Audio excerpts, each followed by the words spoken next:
The past is a mirror to the future, or so a friend once said to me. I did not believe it then.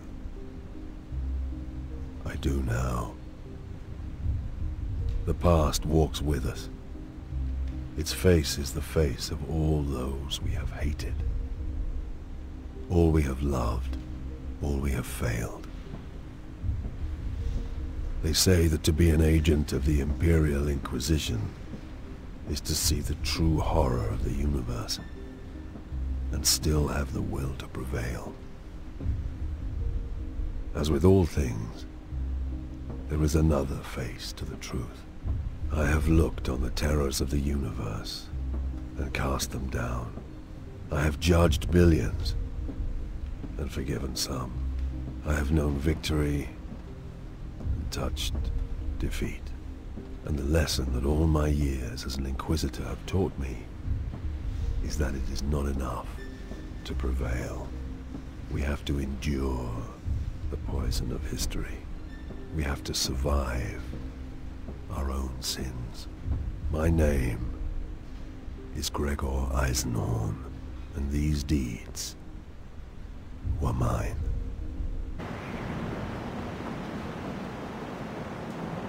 Where are the tomb's custodians? They are making their rounds. Knowing we approach? Knowing we expect to meet them? I will check.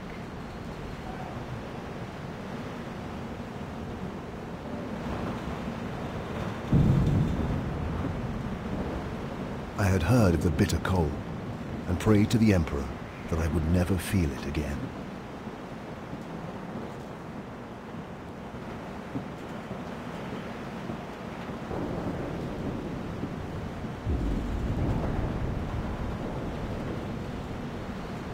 How? Stay back!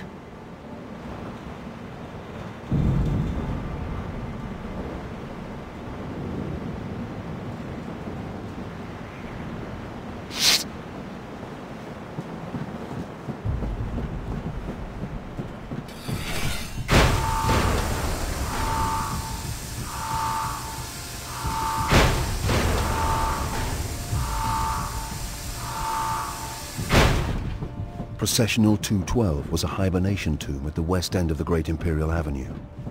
It housed 12,142 members of the hubris ruling elite.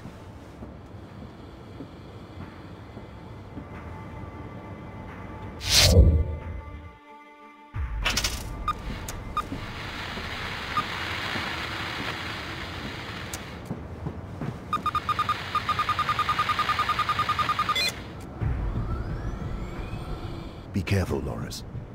You know how dangerous Cyclone is. He's an animal. A dangerous one, but we'll put him down. We have him cornered. That'll make him more of a threat than ever. Watch your back. You too, Eisenhorn.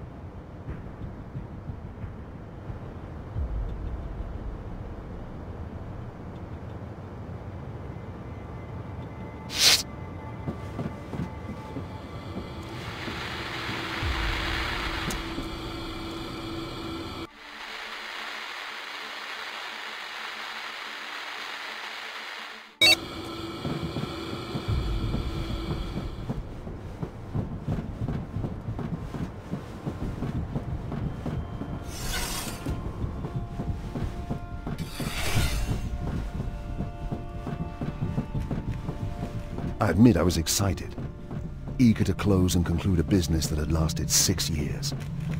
Cyclone had evaded me for 6 whole years. I studied his methods every day and dreamed of him every night. Now, I could smell him.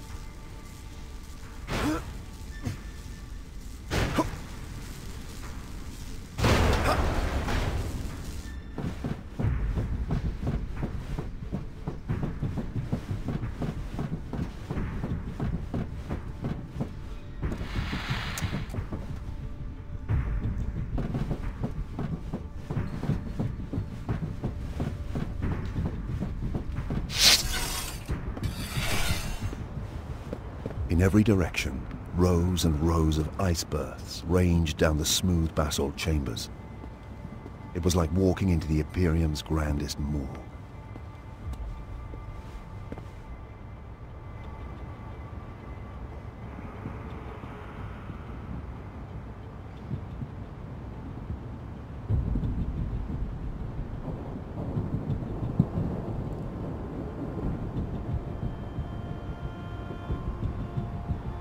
Their eyes were dark and unforthcoming, as though they had done this mindlessly, by order.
Eisenhorn!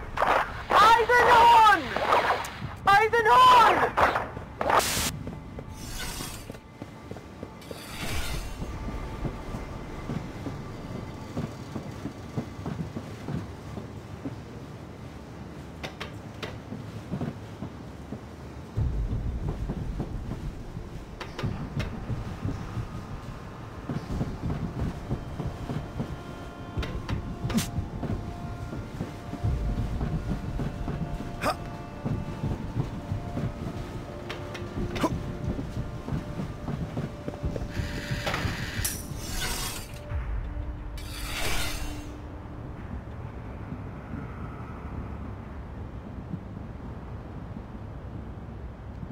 All my life, I have had a reputation for being cold, unfeeling. I am not, but I possess a singular force of will. To feel pain, fear, or grief is a luxury I cannot afford. Throughout my career it has served me well to steel myself against all that this wretched galaxy can throw at me. Loris Vibben had served with me for 5.5 years. In that period, she had saved my life twice. When I recruited her from the clan slums of Tornish, it was for her combat skills. But I came to value her for her sharp mind, soft wit, and clear head. I stared down at her body for a moment. I believe I may have uttered her name. I made a promise to myself. I would kill Iclone with this gun.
Eisenhorn?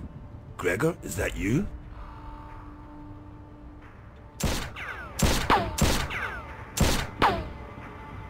dead, you know, Gregor. Dead like they all are. Step out and make it quick. He was good, I'll give him that. My legs actually twitched, almost starting to walk me clear of cover into the open.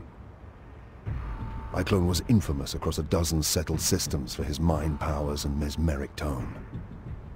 How else had he managed to get these dark-eyed fools to do his bidding? But I have similar skills, and I have honed them well. Show yourself first. Step back. Be gone, heretic.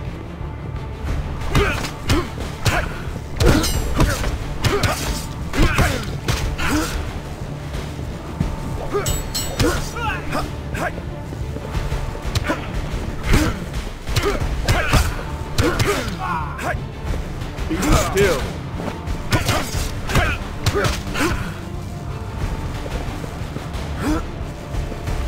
Be gone, heretic.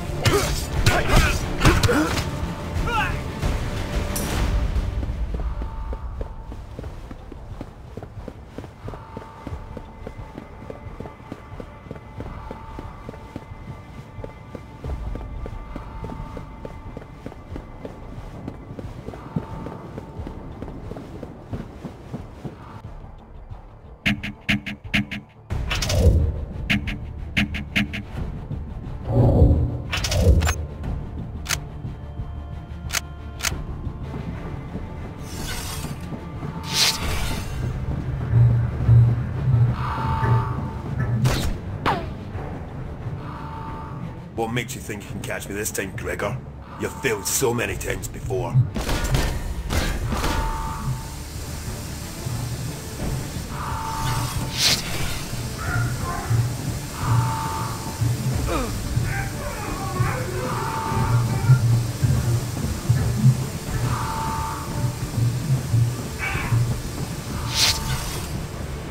Admit it, Gregor. You don't want to kill me. You want to join me.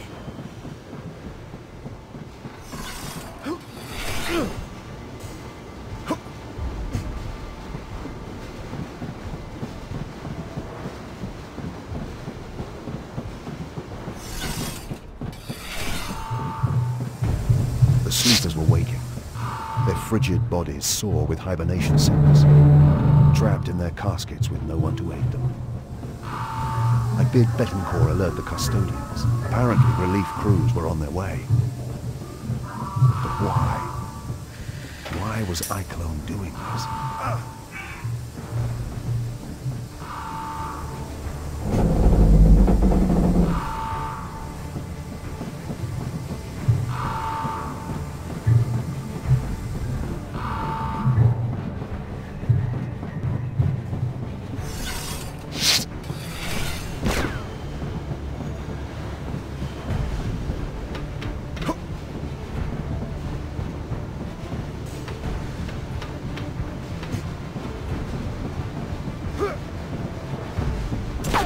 Almost got you, Gregor. You're only stretching this out, Iclone.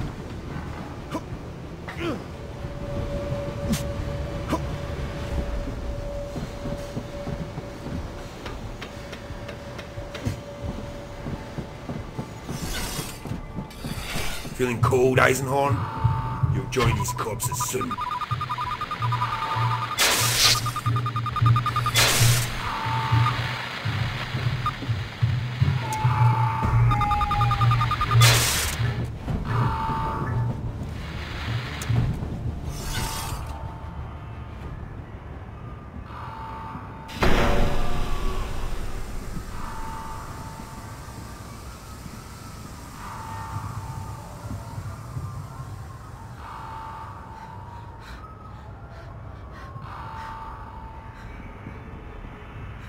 I hesitated. A merciful headshot would have spared her everything.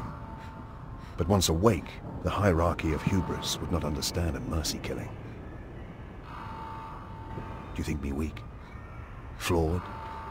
To set my duty before her suffering? I would gladly ignore one life in agony if I could save 100, 1,000 more. For I have the moral strength required of an Inquisitor. Mankind must suffer, so that mankind can survive. It's that simple. But to this day, I still dream of the slow death to which I abandoned her.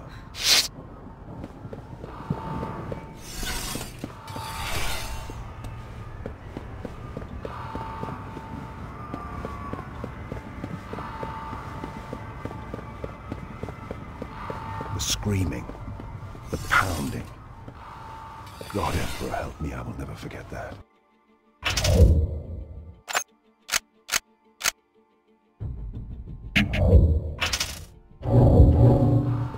Thousands of frantic souls waking up to face an agonizing death.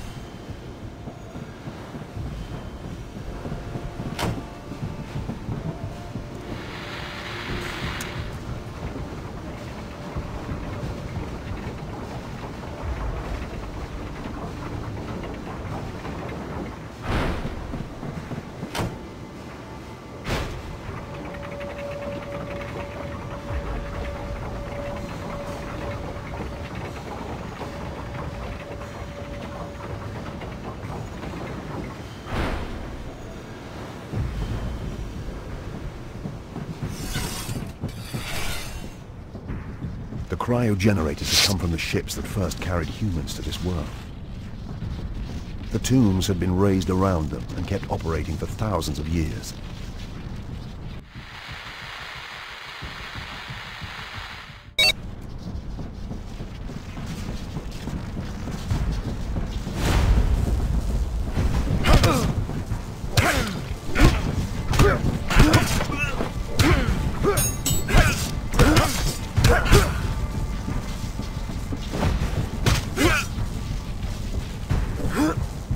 Step back.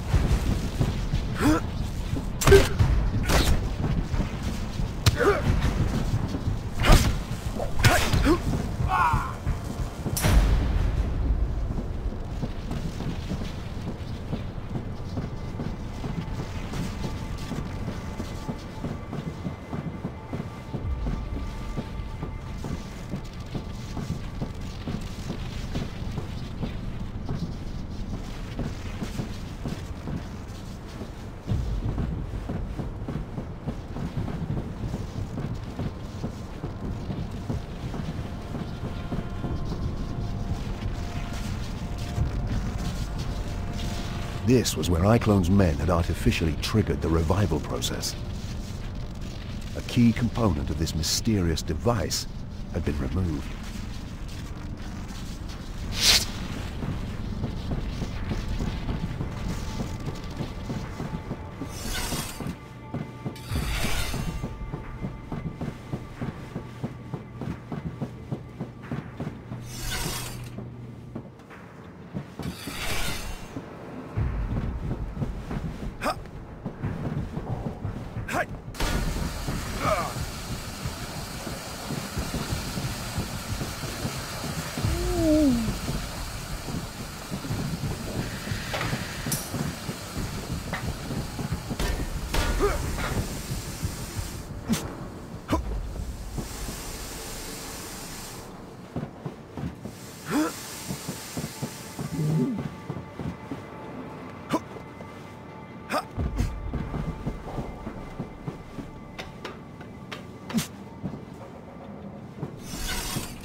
Almost, Gregor.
There's nowhere left to run, recidivist.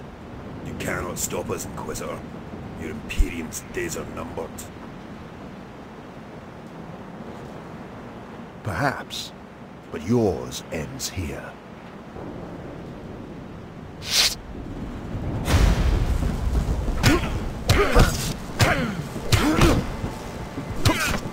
I will make her scream like the girl did.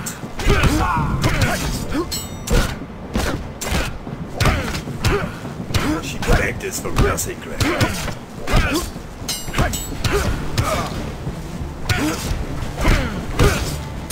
Come join her in hell.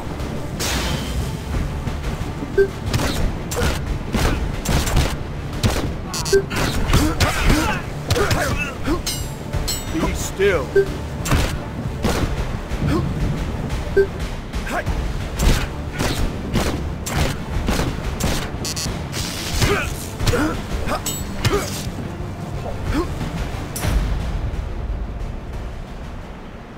No more words, heretic. I punched the gun so hard into his mouth the trigger guard broke his lower teeth.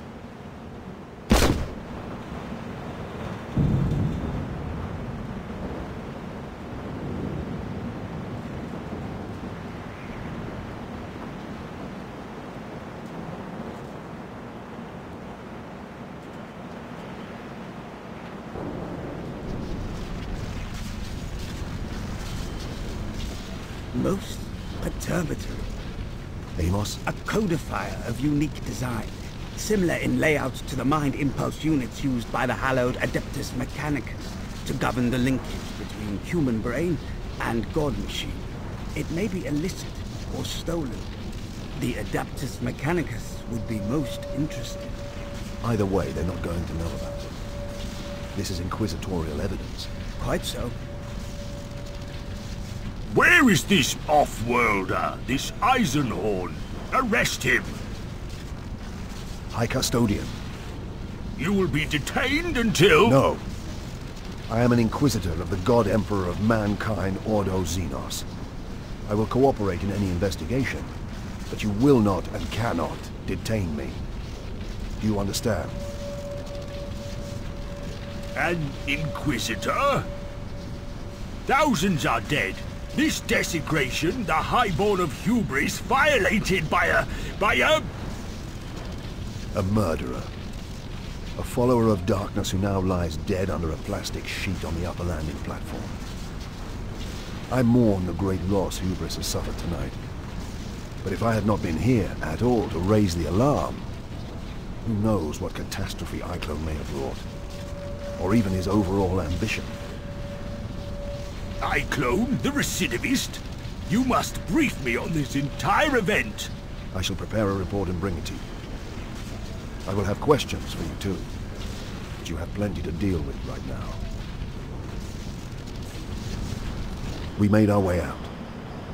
Betancourt presented the junior custodians with a formal register of evidence to be stored for my inspection. The list included the casket and the bodies of Iclone and his men. None would be tampered with or even searched until I had looked at them. Betancourt made these requirements abundantly clear. We took Vibben with us.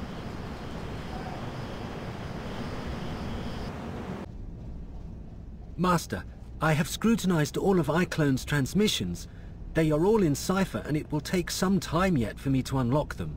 But Brother Amos is... The key is in the lag. During your struggle with the recidivist, he was sending and receiving to someone with a 12.5-minute delay. That's another system. You're sure?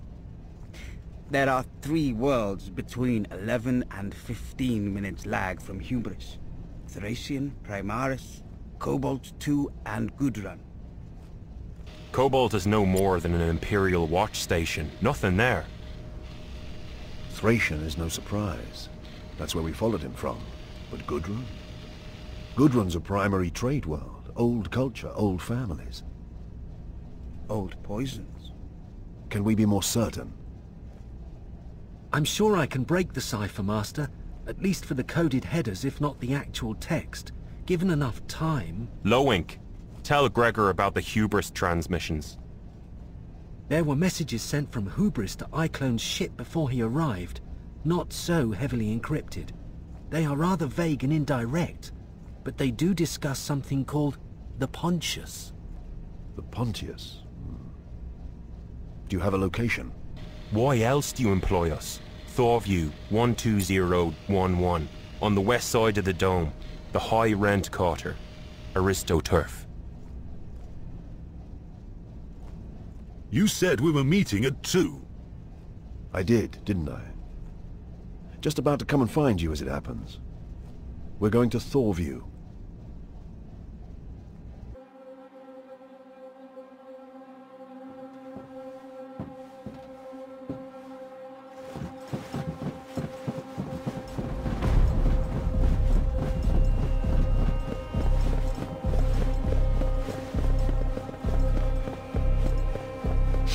The wealthiest Hubrites kept winter palaces on the west perimeter of the Sun Dome. According to Chase Nafishik, they enjoyed both light and dark, as if that was something indulgent.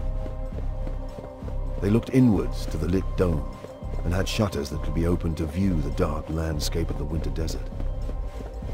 It was a spiritual thing, Wait! The area is lousy with laser traps. Most perturbatory. They are triggered by proximity. We will need to pick our way through carefully.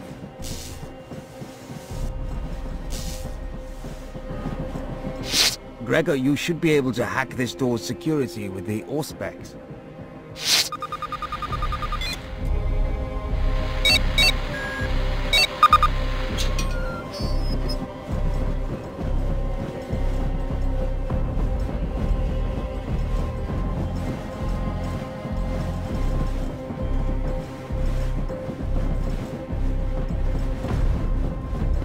We need to find a more discreet way in. Perhaps we can find an entrance higher up.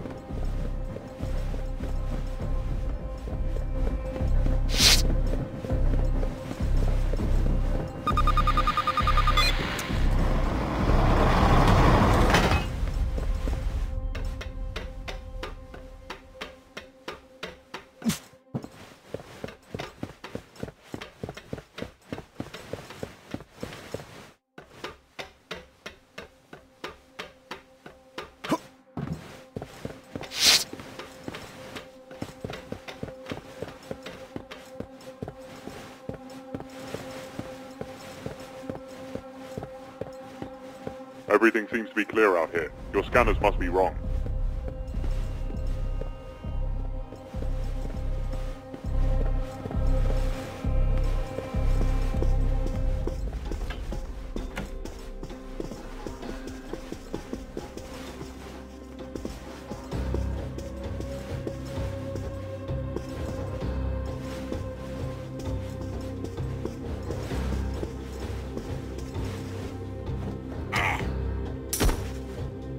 Heard something. Hey, you!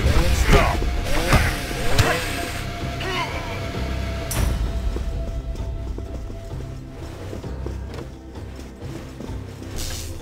Croats wasn't wrong. She's a beaut.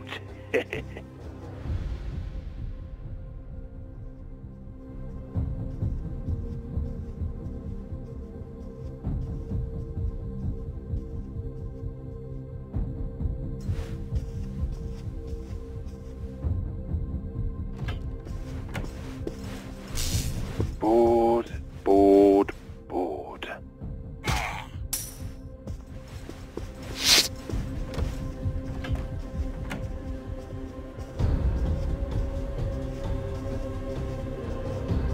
Who's there? Inquisition. Who's here?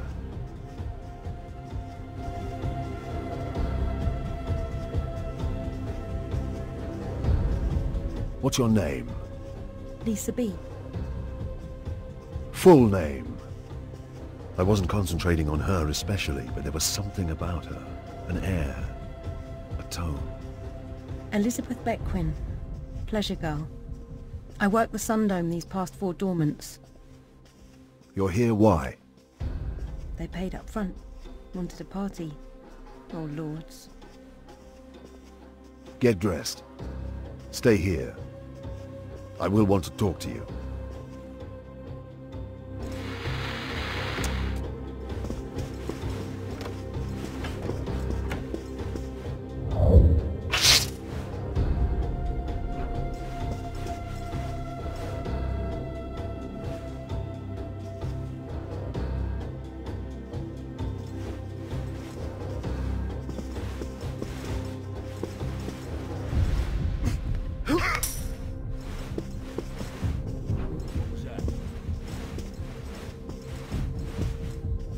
Found you, scum.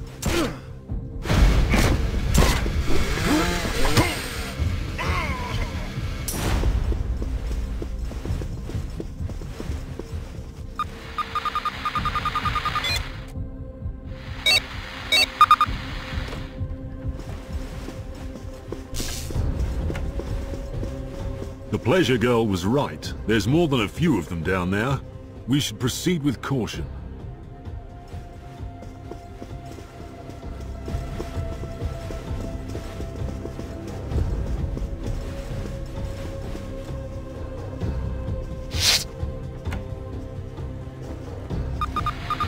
Looks like a study, Inquisitor.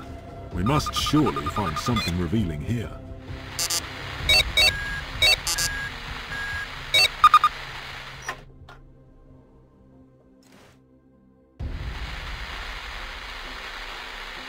Simon Croats. That's not a name I know.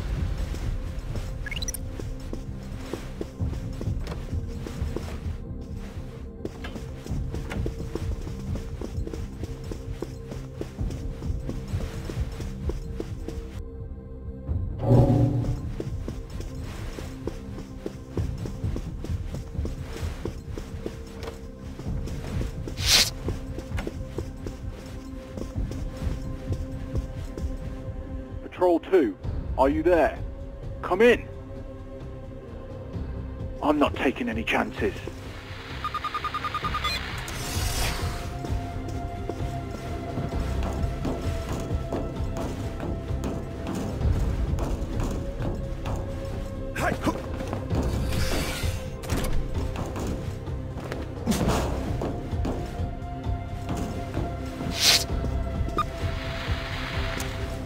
What was that? Arm up, boys. Looks like we got ourselves some trouble.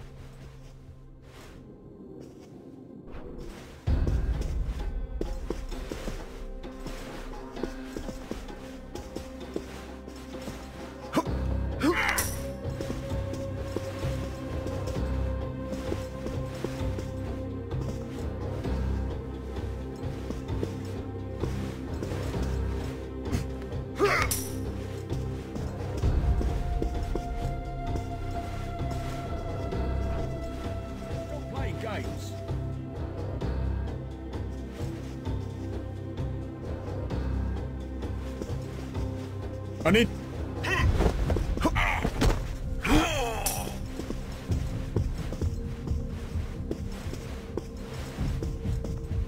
I heard something. You've made a huge mistake. Move close through to the safe room.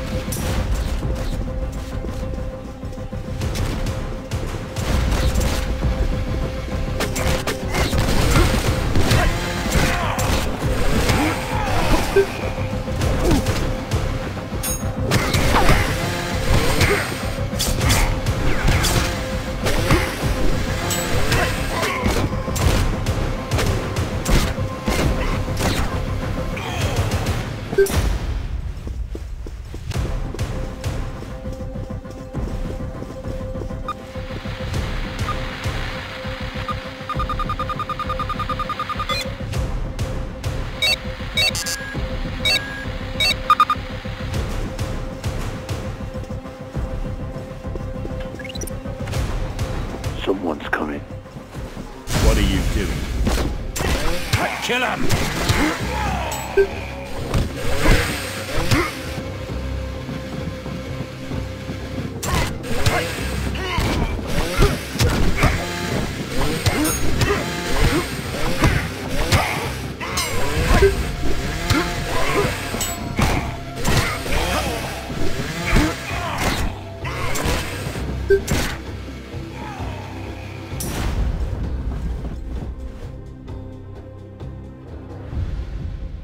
I know some of these men.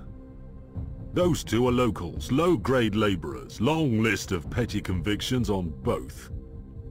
Hired muscle. Seems to be your man's way. The others are off-worlders. You found papers? No, it's just a hunch. None of them have got any ID or markers, and I haven't found a cache anywhere.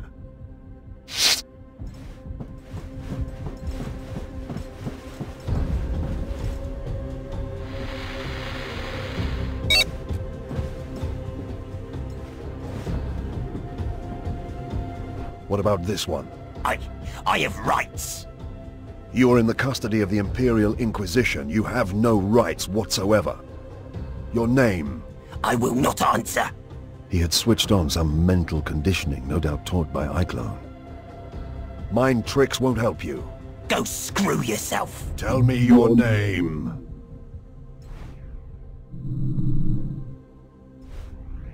Simon Croats. Godwin Fishig. Very well, Simon Croats. Where are you from? Thracian Primaris. What was your job there? I was trade envoy for the bonded merchant guild of Synesius. I knew the name. Guild Synesius was one of the largest mercantile companies in the sector and had links to the Imperial nobility. And what work brought you to Hubris? That same work. There is always trade to be had. Long-term contracts with the authorities on this world that require the personal touch. And what brought you to these private apartments? Namba Wilk, a local trader. He invited me for a mid-dormant feast. This dwelling is registered to Namba Wilk, a trader, as he says, no priors. I don't know him. What about Eisenhorn? I don't know any Eisenhorn. There was a ring of truth to his voice. He may well not have known Eisenhorn by that name. There is an awful lot of your story that doesn't add up. You're found here consorting with recidivists who we can connect to a planetary conspiracy. There are charges of murder to be considered. We can continue this in far more intimate and comprehensive circumstances. Or you can make me like you by filling in some details now. I don't know what to tell you. Whatever you know. About the Pontius, perhaps?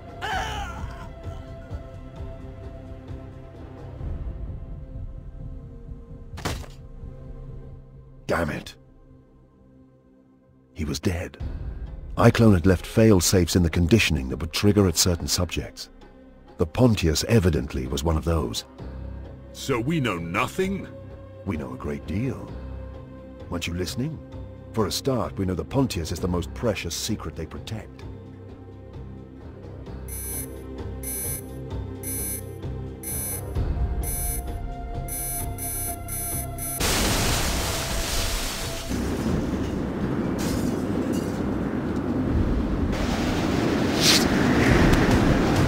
The rooms were filling with the freezing wind from outside the dome. We had to escape or be entombed, slowly dying to the icy cold.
happening? We're leaving.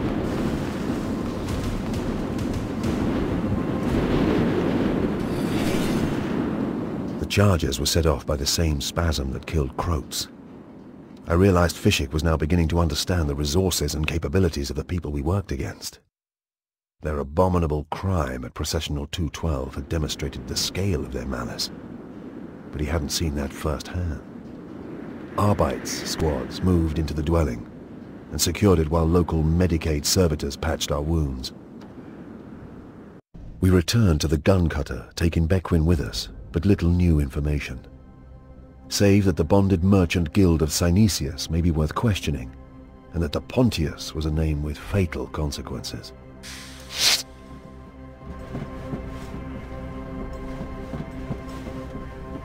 It's a common enough name in this subsector. I've turned up over 500,000 citizens with that forename. Another 200,000 with it as a middle name, plus another 40 or 50,000 spelling variants. What about the definite article? I have over 9,000 marks with that connection. Pontius Glor. Not on my lists. Because he's dead? Because he's dead. But it sort of makes sense. Pontius Glor. The seventh son of Oberon Glor. A wastrel dilettante who fell into heresy, becoming an abominable disciple of chaos. For 15 long years he wrought discord and evil before being slain by the great Absalom Angevin. Gudrun was the ancestral home of the Glors. He may be dead, but the name and the connection were too obvious to ignore. Midas, find us passage to Gudrun. That girl, Bequin, is waiting in your room.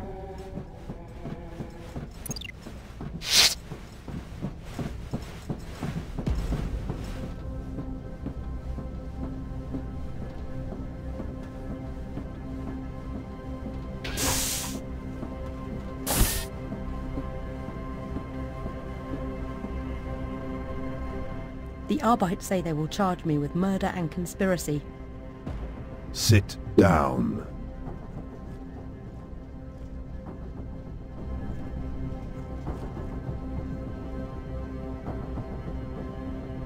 I can make sure the charges are dropped.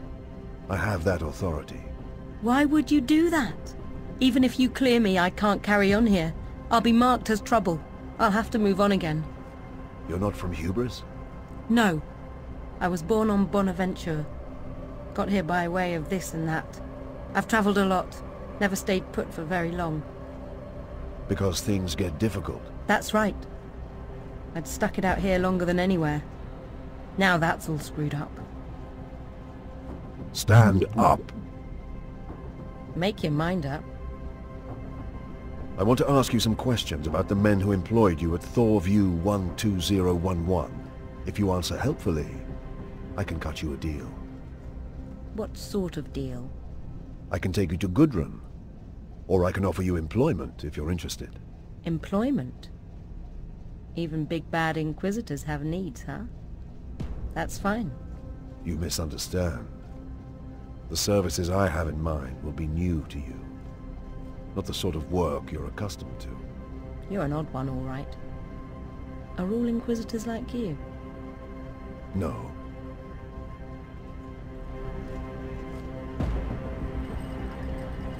Once Fishig returned Eiklone's possessions to us from the custodians, Loink and I prepared to conduct an auto seance. I did not expect to glean much from the process, but it was one of the first techniques I'd learned as an Inquisitor, and it was possible that this close inspection of the psychic residues would reveal something to us.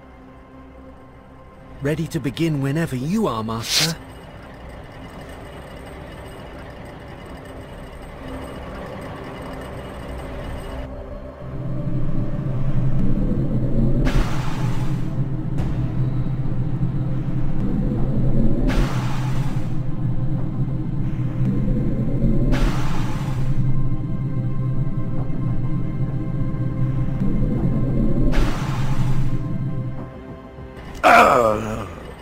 I can feel the aftertaste of his death. Do not touch it.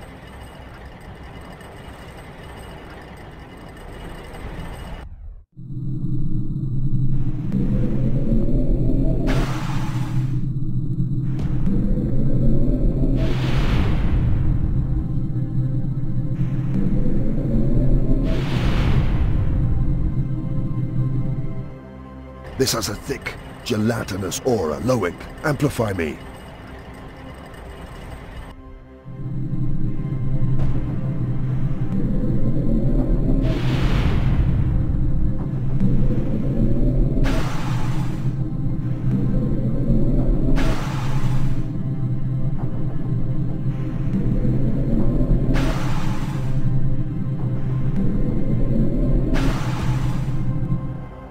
De Sumner.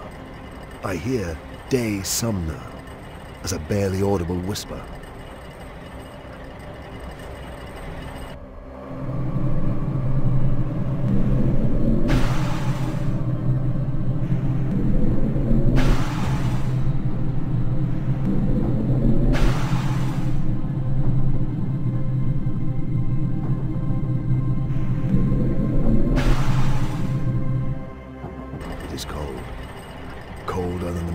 Of dormant.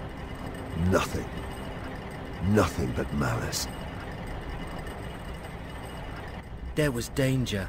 Vile danger. From the casket. I felt it.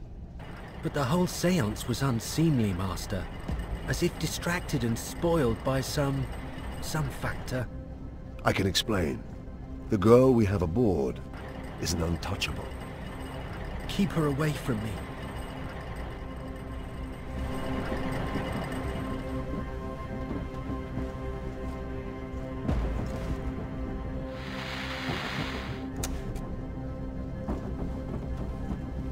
Just prepping for takeoff. We'll be ready shortly. And so we left the freezing world of hubris behind, taking Elizabeth and Fishik with us. Betancourt piloted the gun cutter up out of the atmosphere to the Essene awaiting above us in orbit. This vast bulk clipper was a trader, running cargoes of fine wine from Hesperus to Hubris.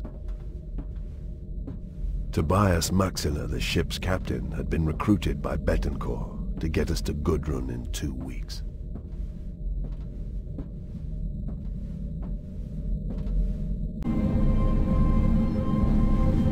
Tobias Maxilla, at your service. You run this route regularly? For the past few decades. It's seasonal.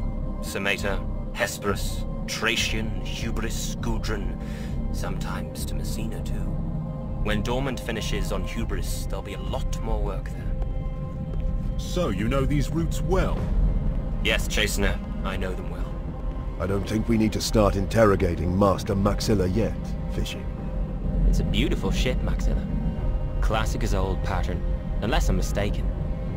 You are, of course, correct, Captain Betancourt. From the shipyards of Tancred, no less.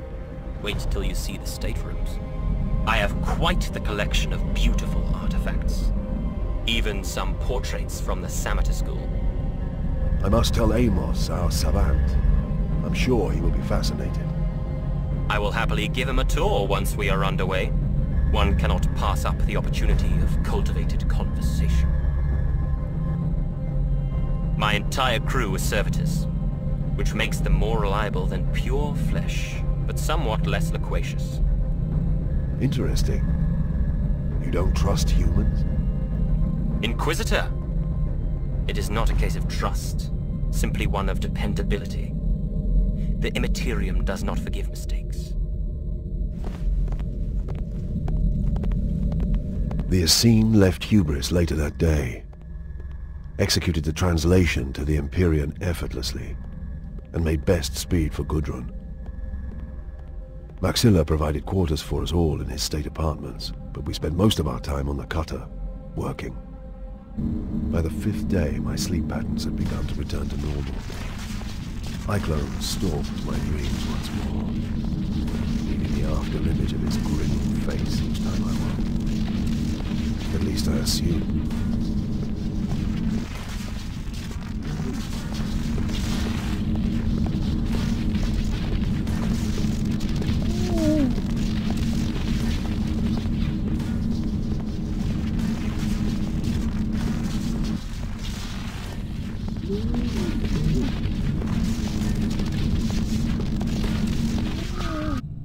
We translated back into real space and entered the Gudrun system on the morning of the 8th day.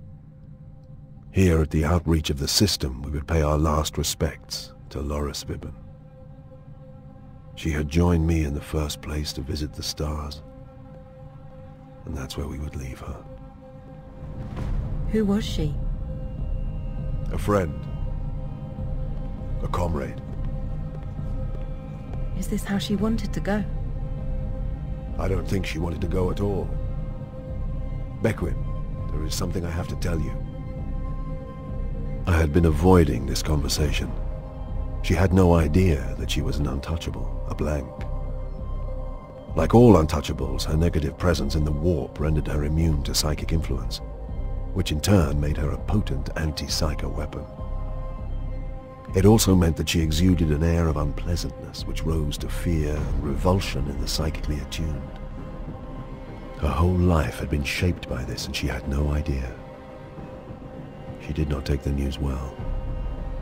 She knew now that her friendless, loveless existence was due to the fact that she was abnormal, and not surprisingly had little interest in the details of the job that I had in mind for her. In truth, I was relieved when Maxilla called me to the bridge.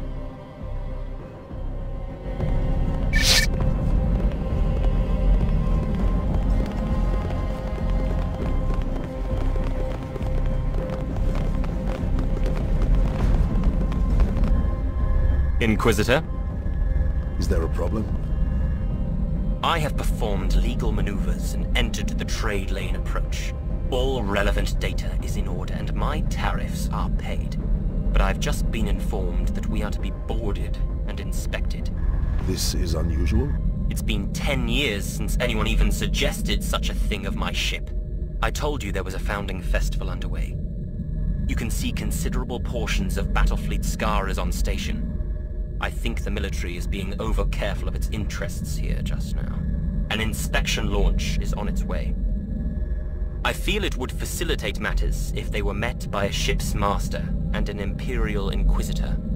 I'll agree to be present for the sake of order, provided you can assure me you have nothing to hide. Inquisitor Eisenhorn, Save your indignation for the inspection, Maxilla. Your assurance is all I require.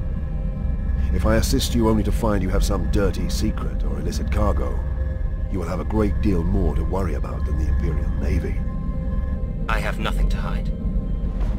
I fancied you when I had become, if not friends, then decent acquaintances, at least this voyage. I have shown you hospitality, and freely given information into your confidence. I am hurt that you still suspect me. Suspicion is my business, Maxilla. If I have wronged you, my apologies. Nothing to hide.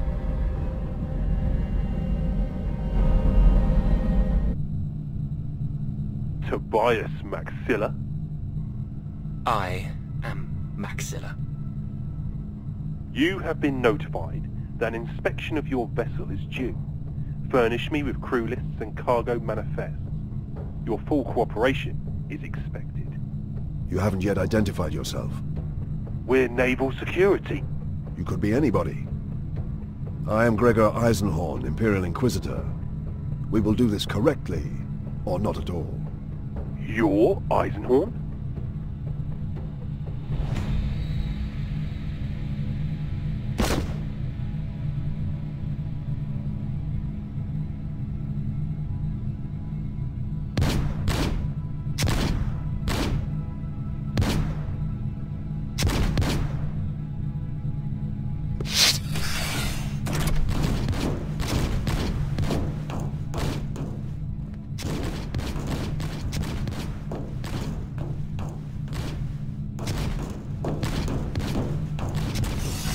Having escaped from the boarding party, I found myself underneath the airlock.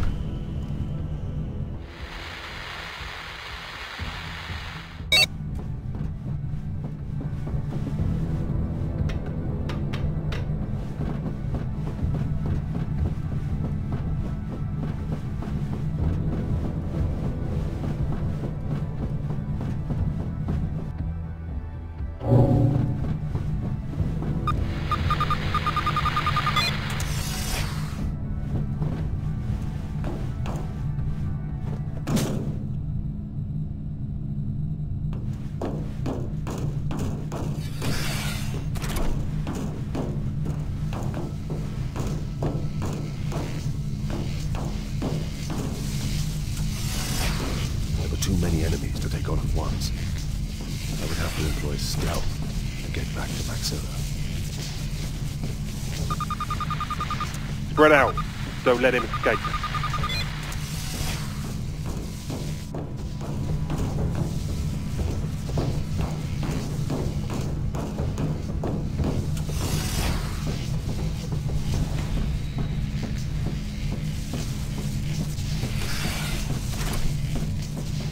Finding my path blocked, I used my will on an unsuspecting foe.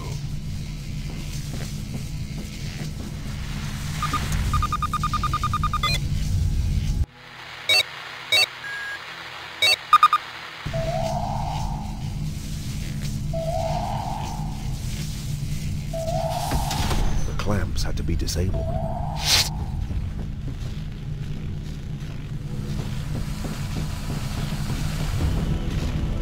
Alpha 1, come in. What's going on? Alpha 1 to command. All clear. Come out, Eisenhorn. There's nowhere to run.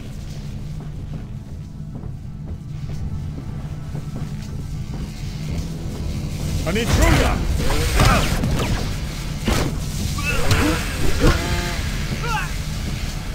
Alpha 1, come in. What's going on?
Alpha 2, come in. What's your status? Alpha 2 to command. No sighting. Stay alert. He's here somewhere.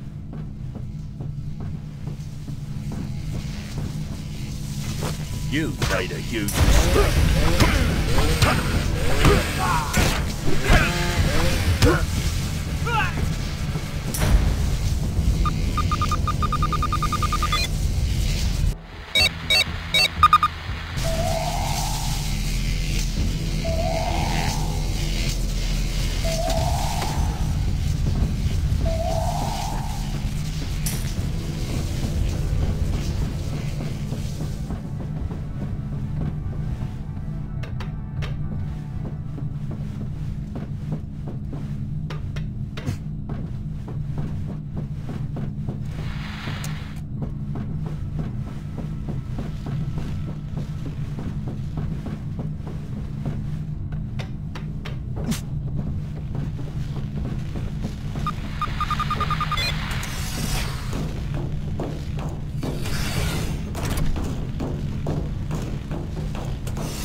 Sir, the retracted clamps have destroyed our ship.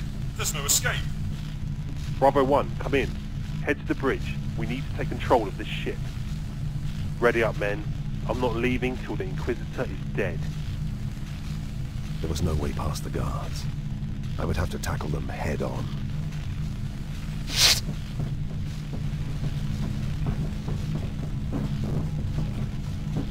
You've made a huge mistake.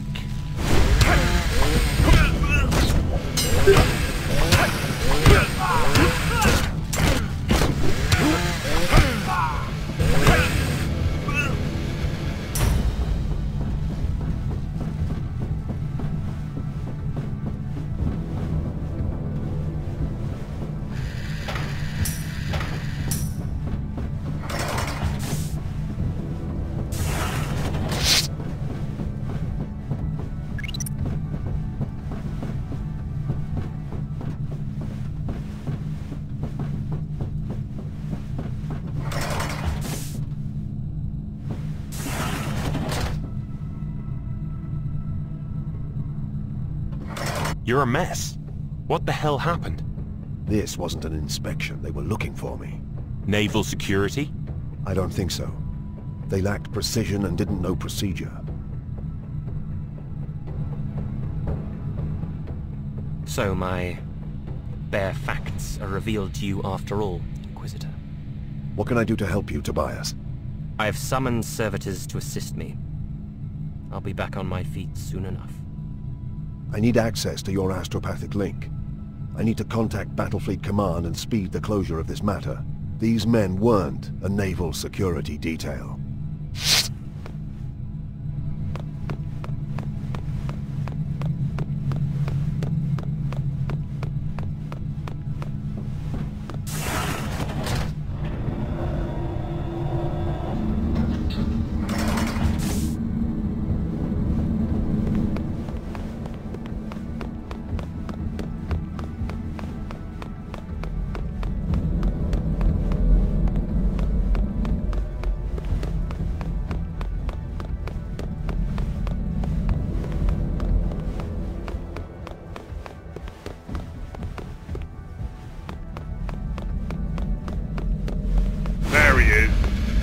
Dive, scum!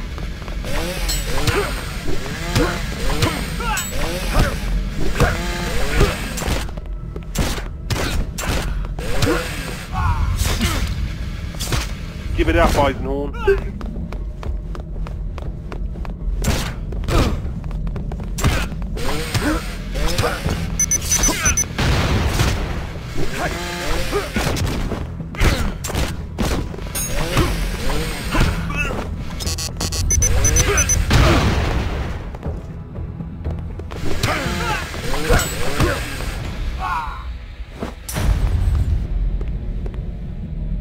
Deserters, sir.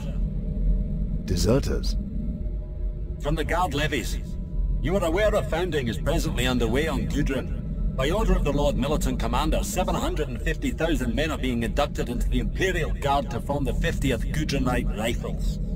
Such is the size of the founding, and the fact that this is notably the 50th regiment assembled from this illustrious world, that planet-wide celebrations are taking place. And these men deserted? The muster was originally to have been 500,000, but the Lord Militant Commander increased the figure a week prior to the founding. He's preparing for a crusade into the Ophidian subsector, and well, many found themselves conscripted with little notice. Between you and me, the great festivities are partly an attempt to draw attention from the matter. There's been some rioting in barracks at the founding area, and desertion. These are regular draftees? Infantrymen? Yes. Who could fly a pinnace? The ringleader, one John O'Lingard, was a qualified orbital pilot. Worked on the ferries, as I said, a regrettable combination of events. What about the demand for the inspection? That came from the pinnace itself. Entirely unofficial. They spotted your ship and improvised. I don't know who these men are. They may indeed have been guard draftees, but someone set them on this course to find me. Someone who covered their movements, provided materials and transport, and authenticated their business with this ship. Someone either in the Battlefleet, or with an outrageous amount of access to its workings. No other explanation fits. You're talking of a conspiracy? I'm no stranger to underhand behavior, Madolthine. Nor am I unduly perturbed by attempts on my life, but this shows me my enemies are even more powerful than I suspected. My lord, I trust this matter is still held in the highest confidence. Sir, yes, sir. The Lord Procurator recognized its delicacy. The details of this incident are known only to myself and my squad here. The Lord Procurator and his senior aides. Then I'd like to keep it that way. I'd like my enemies to believe for as long as possible that this assassination attempt was successful. Can I rely on your cooperation, Prosecutor? Of course, Inquisitor. We left the Essene on the gun cutter bound for Gudrun's surface. Posing as a trade delegation from Sameter, we would meet with the Guild Synesius representative in Dorsey, the planet's northern capital. The ship which transported iClone to Hubris was docked in the festive capital, and according to Maxilla, its master, Efreed Tanokbre, was planetside. Betancourt went off to investigate, leaving us to our rendezvous with the Guild Synesius representative of the Dorsey Regency. Sire Farchival, Madam, had I known you were visiting, I would have cancelled meets to be here. Forgive my tardiness. I forgive it. I'll be straight with you, sir. I represent grain merchants on Hesperus, a significant cartel of grain merchants. What sort of size cartel are we talking about, sire? The entire western continent. And you offer?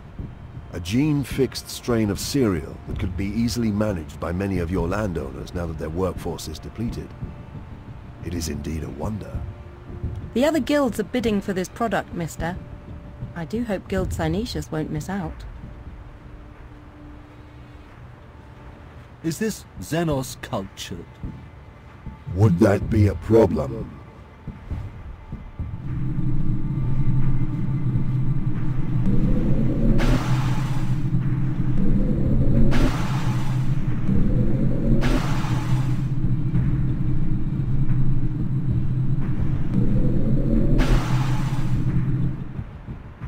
No, sire, not officially. The Inquisition is, of course, very tight about such things, but that is precisely why we offer these discreet interviews. I'm pleased to hear it. So a Xenos-cultured cereal strain would not be hard to market? Naturally not. There are collective enterprises eager for assured crop yields, especially those hothoused by alien technology. Good, but I want the best return. Simon told me that House Glor should be the first to approach. Simon? Simon Croats, the Guild Synesius envoy I dealt with on Hesperus. Quite so. You wish me to arrange a trade meeting with House Glor? I think that's what I said, didn't I?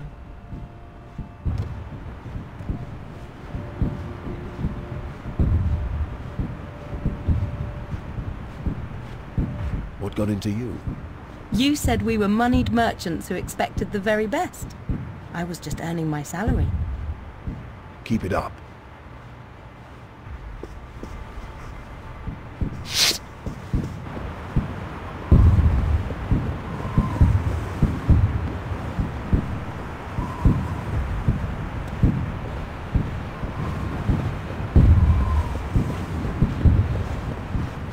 I found Tanokbre, but he wasn't interested in taking on a cargo of Farchival or anyone else. Sorry, Eisenhorn, but he's dead now. We made the mistake of trying to lose me in a rowdy crowd of drunken conscripts. No matter, Midas. Tomorrow we visit the House of Glor. I'm sure that will yield results. We retired for the evening, but it was to be a far from restful night. In the small hours of the morning, I was awoken by a voxed whisper from Betancourt. Aegis. Rosethorn. Rosethorn reveal. Spectres invasive. Spiral vine. I had to escape, but I couldn't use the door.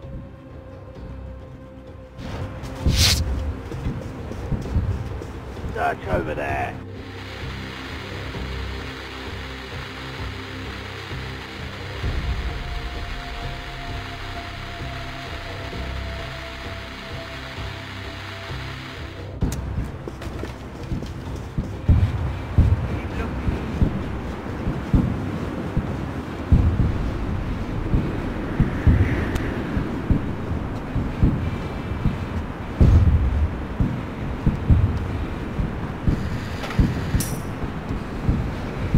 Who could have tracked us to the hotel had our cover been blown?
Hotel engineering secure. Continuing our sweep. No sign of them yet.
all quiet out here, sir.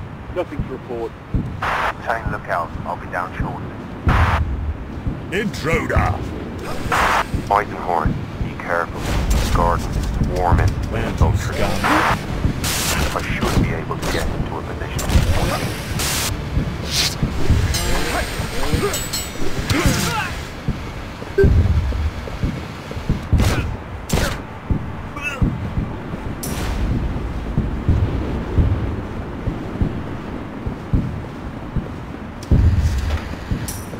In position now. If you can draw them to one of those statues, I can pick them off from there. Hey, you! Stop!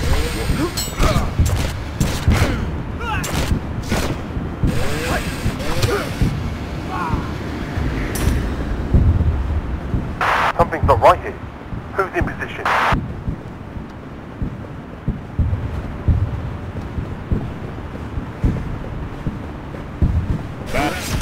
Full alert. Target is spotted. Full alert. Prepping shot. Be gone, heretic.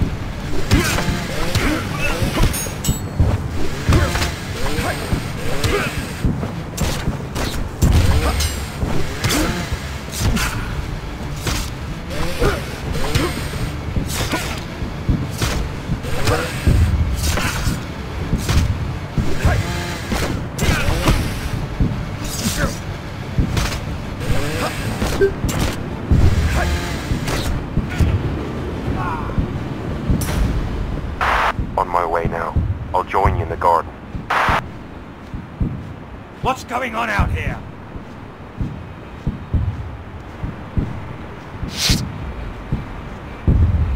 Squad 1, report.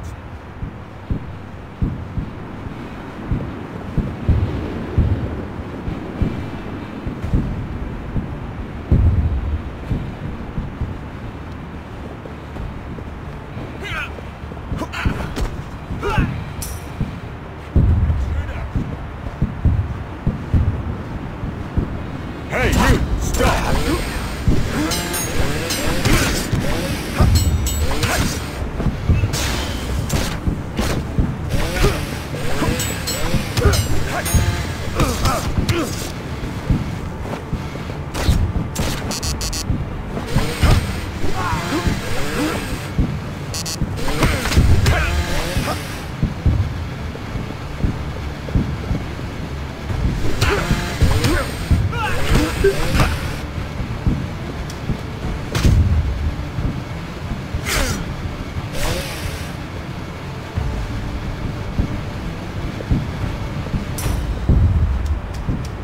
Put the weapons down now.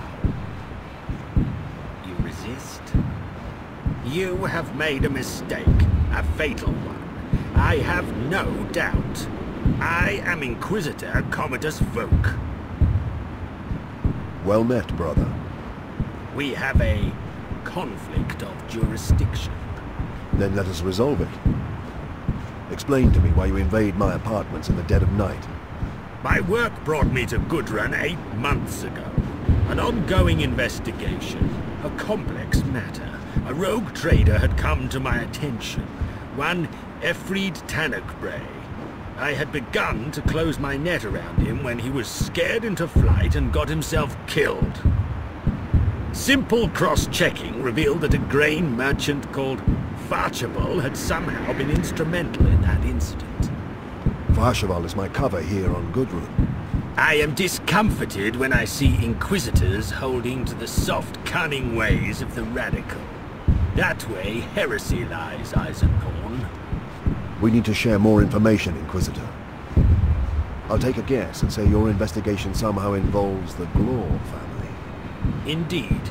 Since Pontius Glor's eradication, the House of Glor made great efforts to distance itself from his heresy. But my master Angelin, rest his immortal soul, always suspected that the taint ran deeper and that the family was not free of corruption. But from time to time, over the past 200 years, I have turned my eye to them. 15 months ago, I uncovered traces of a cult of great scope and power, old and hidden, stretching across many worlds. Some traces led to Gudrun. I hunt out a cabal controlled by a notorious facilitator. A cabal set on performing an abominable crime. The trail leads to Gudrun and the Glors. You do the same with another heretical cell. 3 others, in fact. 3 then. And you see the shape of a far greater organization. From the facts as they stand, we are both approaching the same evil from opposite sides. Since coming to Gudrun, I have rooted out and burned 2 heretical cells. I am reasonably sure of the activities of another 9. For months they seemed bent on preparation for some event. Abruptly, a matter of weeks ago, their behavior changed. This would have been around the same time as your confrontation on Hubris. Iclone's undertaking was also great, with extensive preparatory work. Yet at the 11th hour, something either went wrong or plans were suddenly changed. Though I defeated and destroyed him, his plans were really thwarted by the fact that the Pontius didn't arrive. What has your work revealed of House Glor? I have visited them twice in 3 months. On both occasions, they have made every effort to answer my questions, allowing me to search the estate and their records. I have found nothing. I fear perhaps that is because they know they were dealing with an Inquisitor. Tomorrow, Sire Farshavel has a trade meeting with the Glors of their estate. The Inquisition has a duty to stand together, firmly, against the arch-enemies of mankind. In the spirit of cooperation, I will wait and see what your dubious methods reveal. Precious little, I imagine. In the spirit of cooperation, Voke, I will share all I learn with you. You will do better than that. The Glors know me, but not all of my students. Haldane will go with you. I don't think so. I insist. I will not have years of work ruined by another agency such as yourself running roughshod through the matter. Then he had better do exactly as I instructed.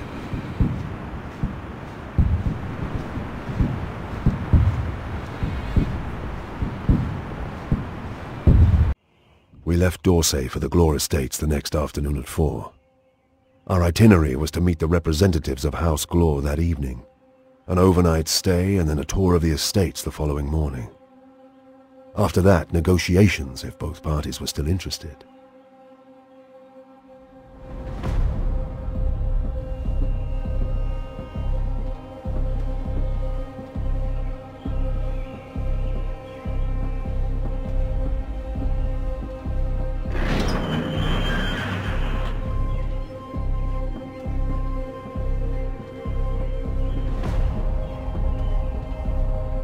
Welcome to House Glor, Sire Farshavel.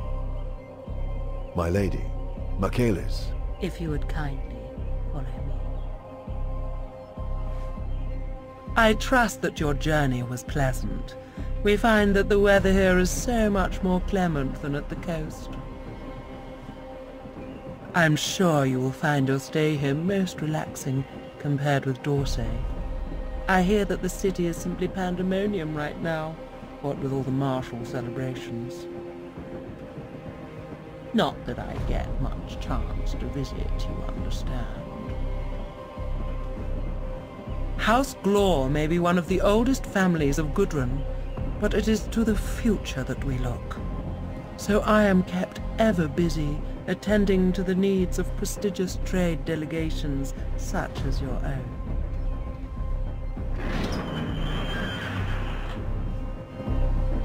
I have seldom seen such extravagance and riches outside of an imperial court, or Tobias Maxilla's staterooms.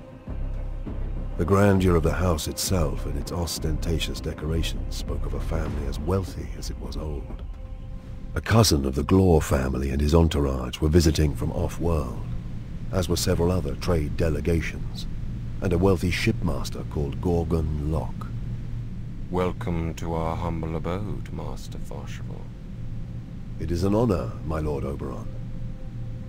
For a grain merchant from Smaita, it surely must be. Uricel, commander of the House Militia and brother of Oberon, the current Lord Glor. I don't know Uricel. I have met plenty of rich grain merchants. Gorgon Locke, wealthy shipmaster. But how many with such intriguing female company? And Ecclesiarch Datso, representative of some missionary order from the sub-sector Edgewell Damask, which House Glor was sponsoring. This would be a long night.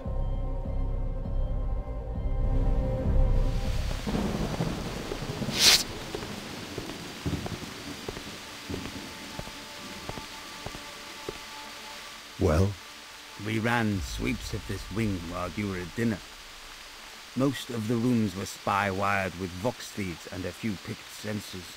Haldane has set up a small jammer to blind the spyware in our suite. To probe beneath the manor, we need to bring a gun cutter in closer, but we can't do that while their long-range scanners are active. If you can get to the top of the east tower, you should be able to disable their scanners. As far as we can tell, it's possible to get to the towers across the roof. But there are servo skulls patrolling constantly. You will need to be very careful. If I'm not back in an hour, you can start to worry.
What was that? You bad scum.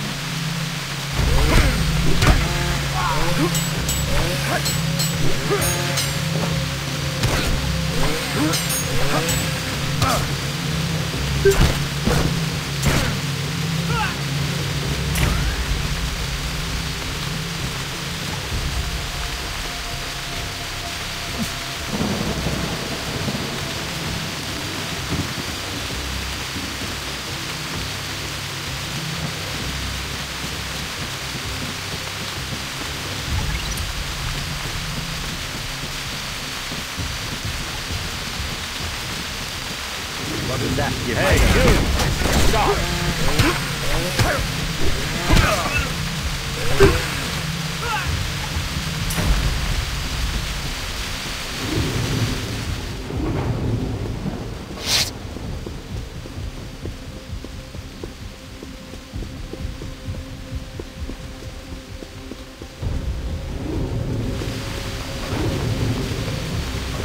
Get out of here! Stop playing games!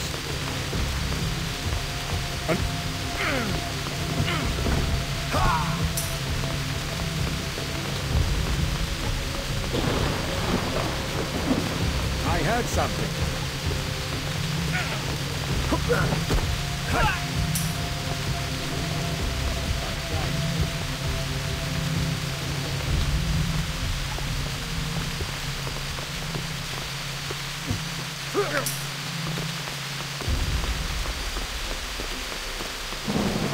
there? An intruder!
Scanner's down. Moving the gun cutter into position now. Eisenhorn, they have some kind of jammer operating. Its disruption signal is emanating from the guardhouse. You should be able to see the building. We won't be able to scan anything until it's gone, I'm afraid. You'll have to find some way down. Sorry, Gregor.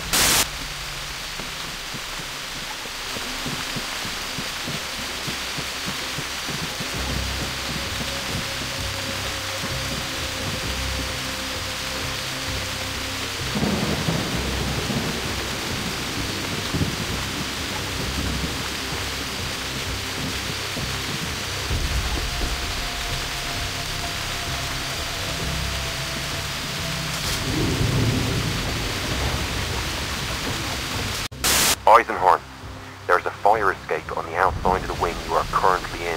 It might be the safest way to the guard.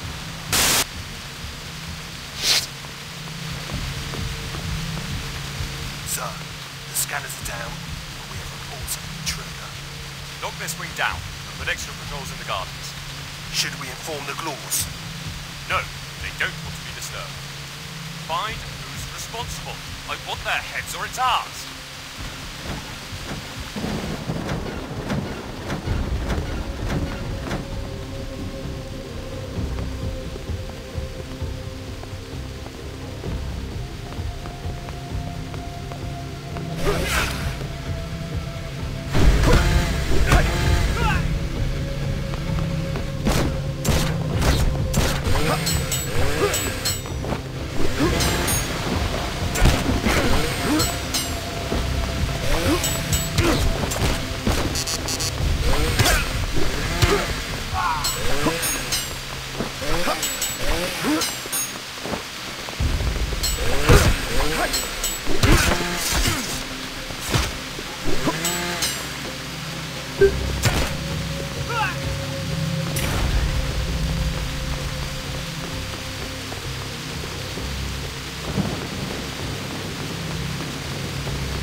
hangar is outside the main gate.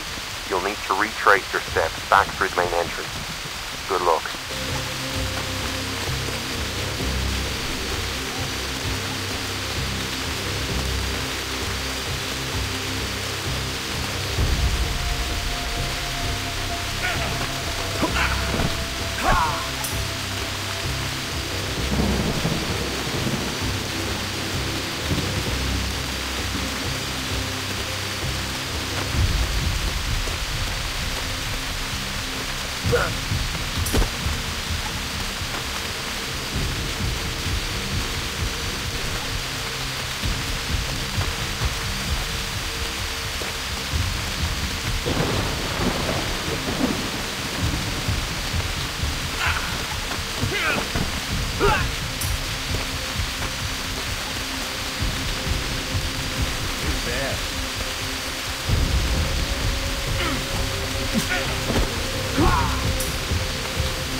Play games.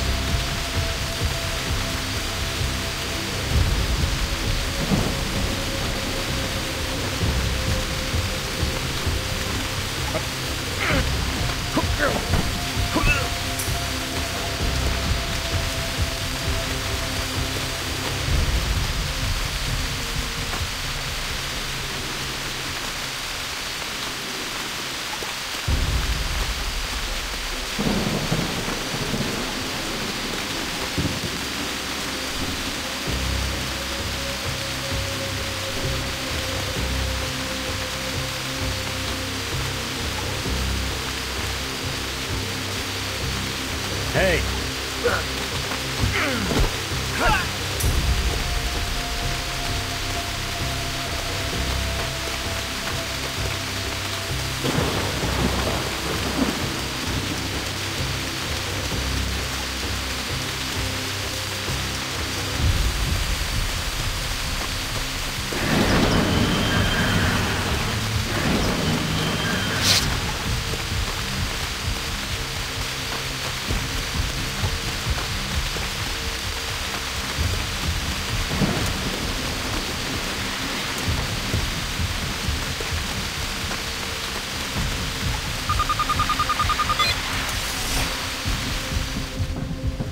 I heard something.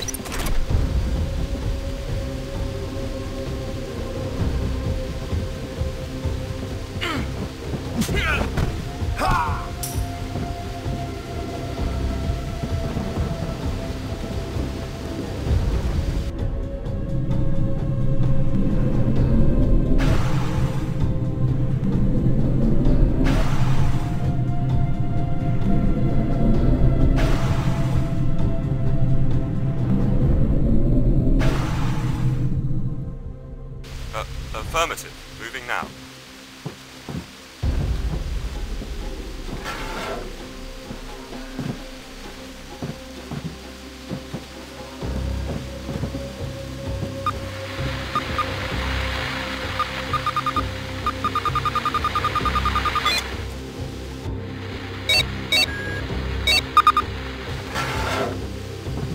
You've made a huge mistake.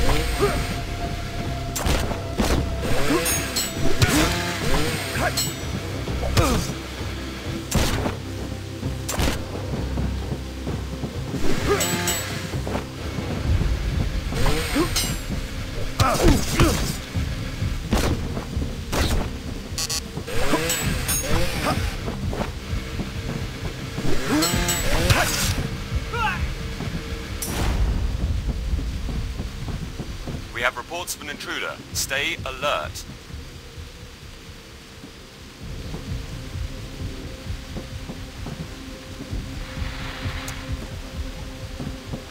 What was that?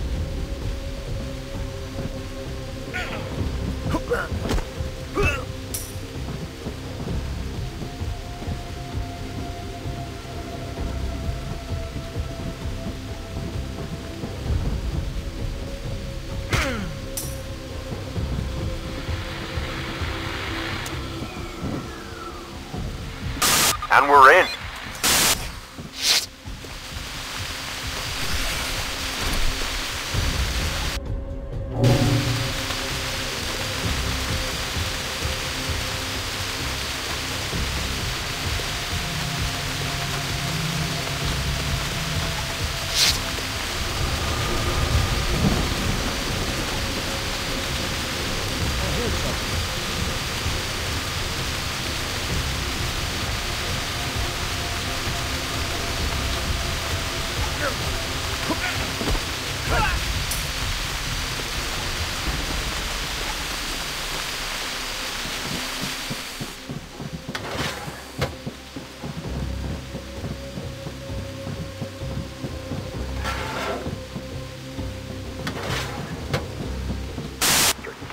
Gregor.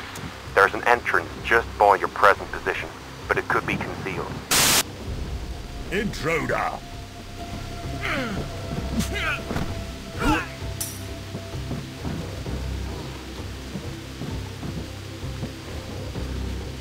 I heard something.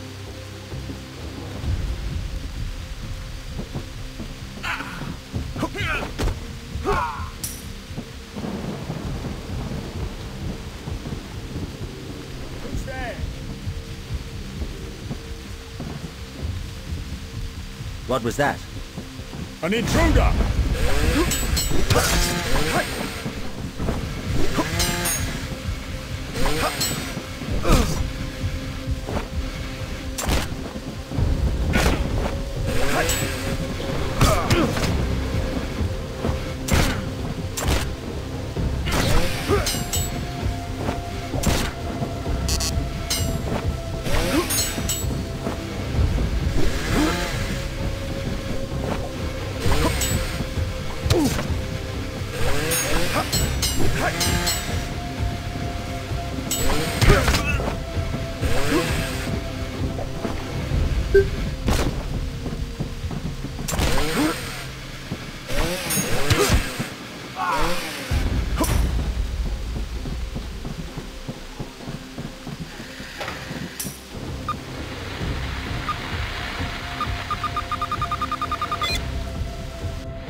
The size of the underground base spoke of a complex and expensive operation that stank of corruption.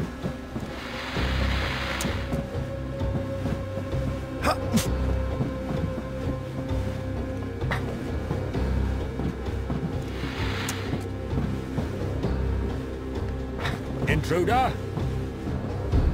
Intruder. You've made a huge mistake.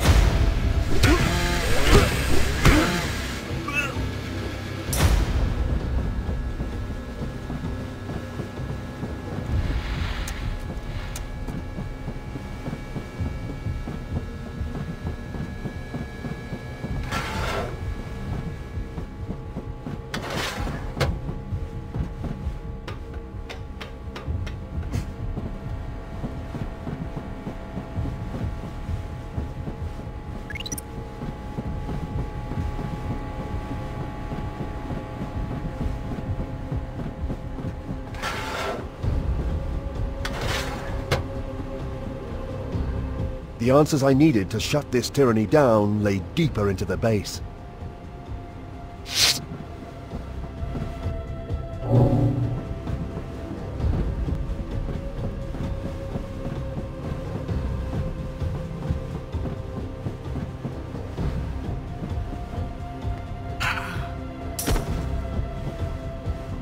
What was that?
Identification scanning in progress.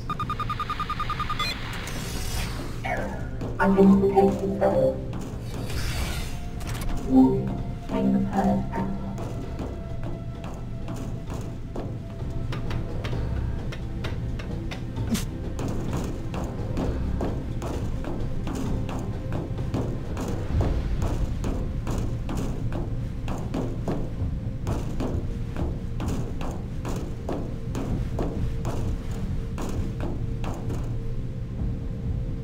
Secured with 2 weeks. You said that a month ago. What's the matter? You're trying to inflate your fee? I'm just trying to explain the delay. They're a difficult enough culture to deal with at the best of times. That's why we pay you. But we won't stand much further delay. We've invested a great deal in this matter. Time, funds, resources. It's meant holding back or cancelling other enterprises. Some of them very special to us. You will not be disappointed, Lord. The Archeo-Xenon provenance of these items speaks for itself. The Saruthi are serious about their offer.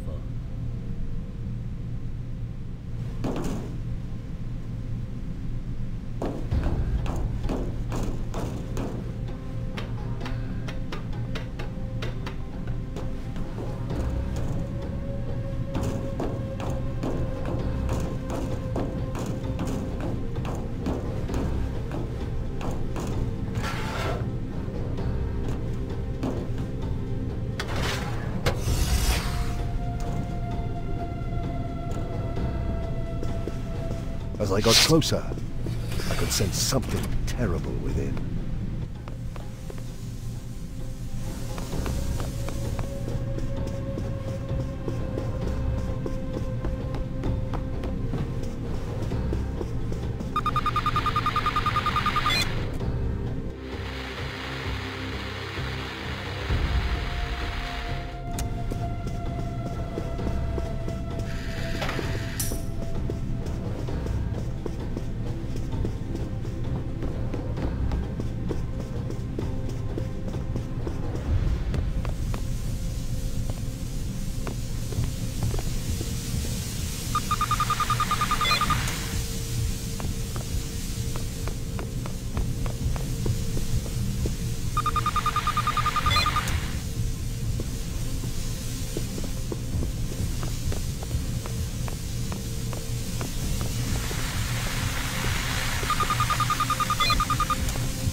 Step away from the Pontius, scum.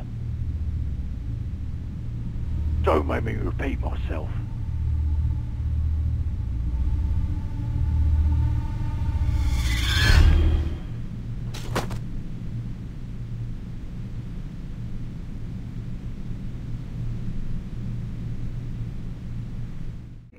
face was looking down at me as I came round.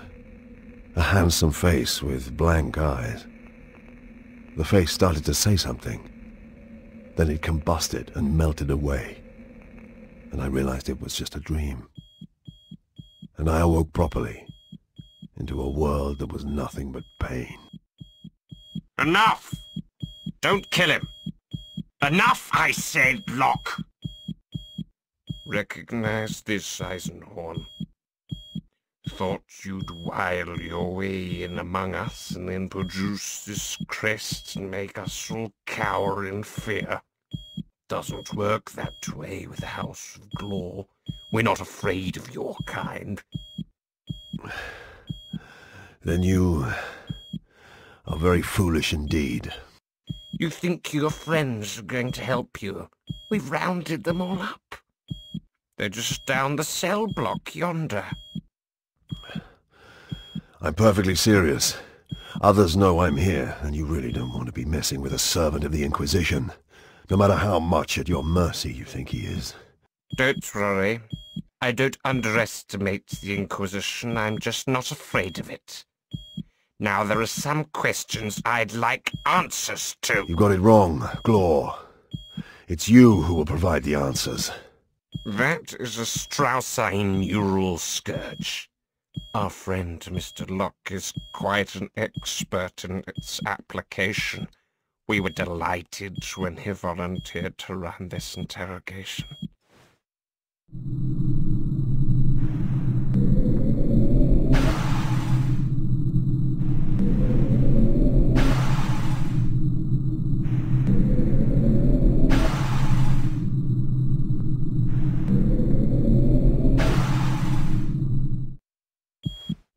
Educated man like you knows all about pressure points. So do the Strossi. But they like to do more than tap them. They like to burn them out. I studied with one of their sacred torturers for a year or so. This grip, for example, the one that's choking you. It's also paralyzing your respiratory system and stopping your heart. Just like that. I can stop your heart, burst your brain, blind you, so play along! I could barely hear him. Blood was drumming in my ears, and explosive light and color patterns were fogging my vision. He's halfway to death. I told you fools I wanted answers. Ask me yourself. What brought you to my house, Inquisitor? The Pontius. It was a gamble, and I wasn't hopeful. But there was always a chance that the very word might auto-slay them as it had done Simon Croats in the Sundome on Hubris. As I suspected, it didn't. You came from Hubris? I stopped iClone's work there. It was aborted anyway. What is the Pontius? If you don't know, I'm hardly going to tell you. I don't think he knows anything about the true matter. But I want to be certain. Can you be trusted to work efficiently, Locke?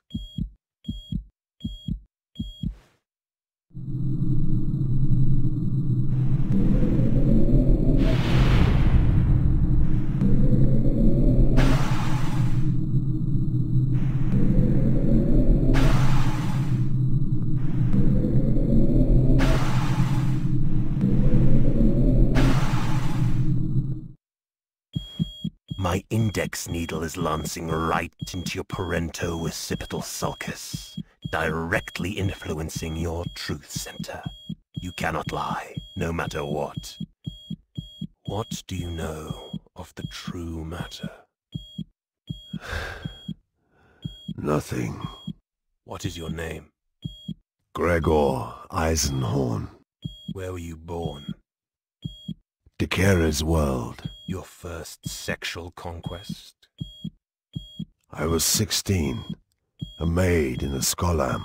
Your darkest fear? The man with blank eyes. What do you know of the true matter? Nothing. Gorgon Locke continued to question me for 4 hours. 4 hours that I know about. Beyond those, I recall nothing.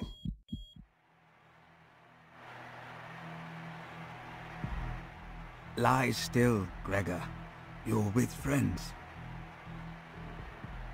Lay still, old friend. You know me, Amos.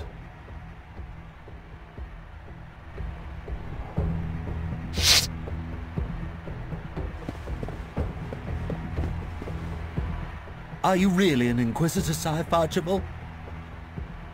Yes, I am. My name is Eisenhorn. We're dead. You've taken us to our deaths. Michaelis, shut up! I felt some pity for them. Guild Synesius was rotten to the core, and these men were corrupt. But they were only in this predicament because I duped them.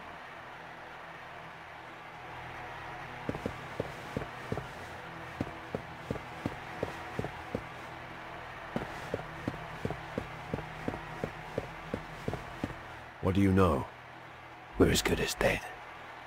No wonder my master leaves this kind of work to you suicidal radicals. I just wish I hadn't agreed to join you. Thank you for that, Haldane. Anyone else want to offer something less editorial? We're in a prison cell under the west wing, to the rear, almost under the woodlands. They burst into our quarters after you'd been gone 3 hours and seized us at gunpoint. I memorized a careful note of the route we were taking to this place, and have mentally compared it with Midas's map, so I'm fairly sure of our location.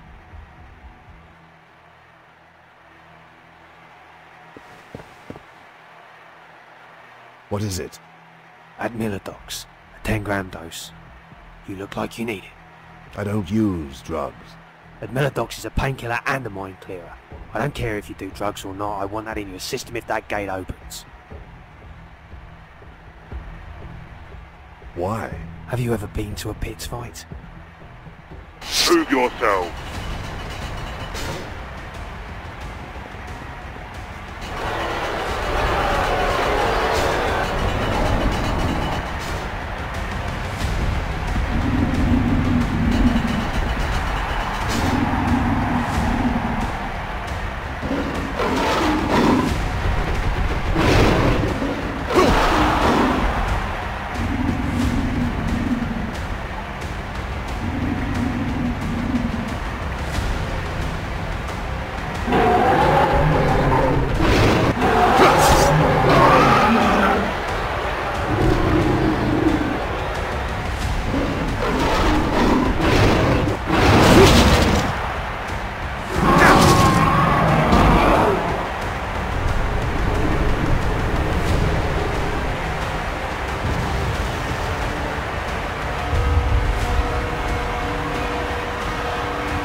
The Inquisition will show you no mercy.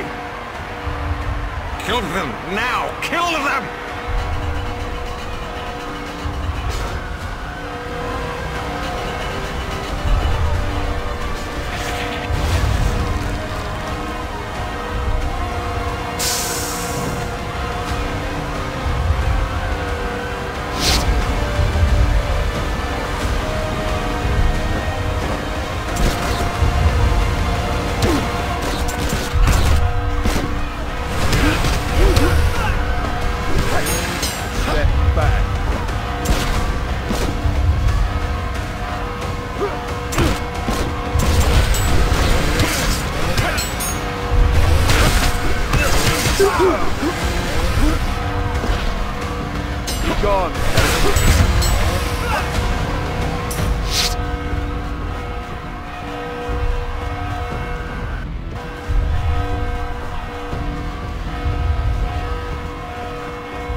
What was that?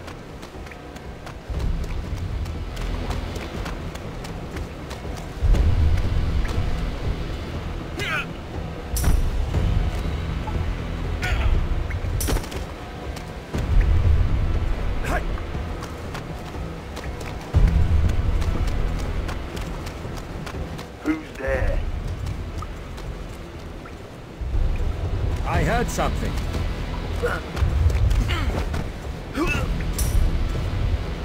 Who's there?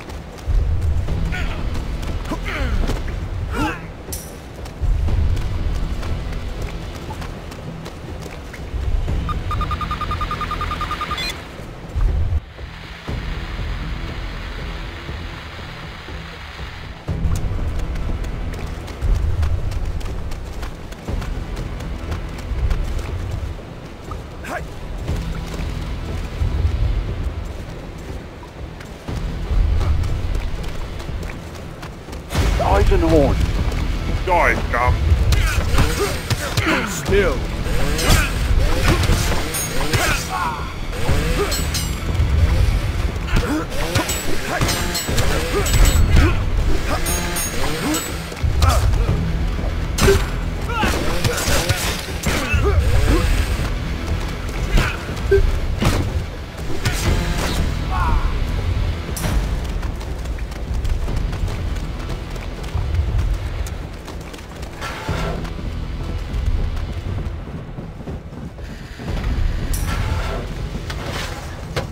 There's no escape, heretic. The House of Glor will tear your bastard Emperor from his throne.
Use your last breaths wisely and unfold your truths to me. Or the Inquisition will teach you pain that Gorgon Locke has yet to imagine. You cannot even begin to imagine the Imperial misery House Glor will wreak. The worlds of the Imperium will blister and burn before Oberon and Gontius. Exalted will be the great darkness of Slaanesh.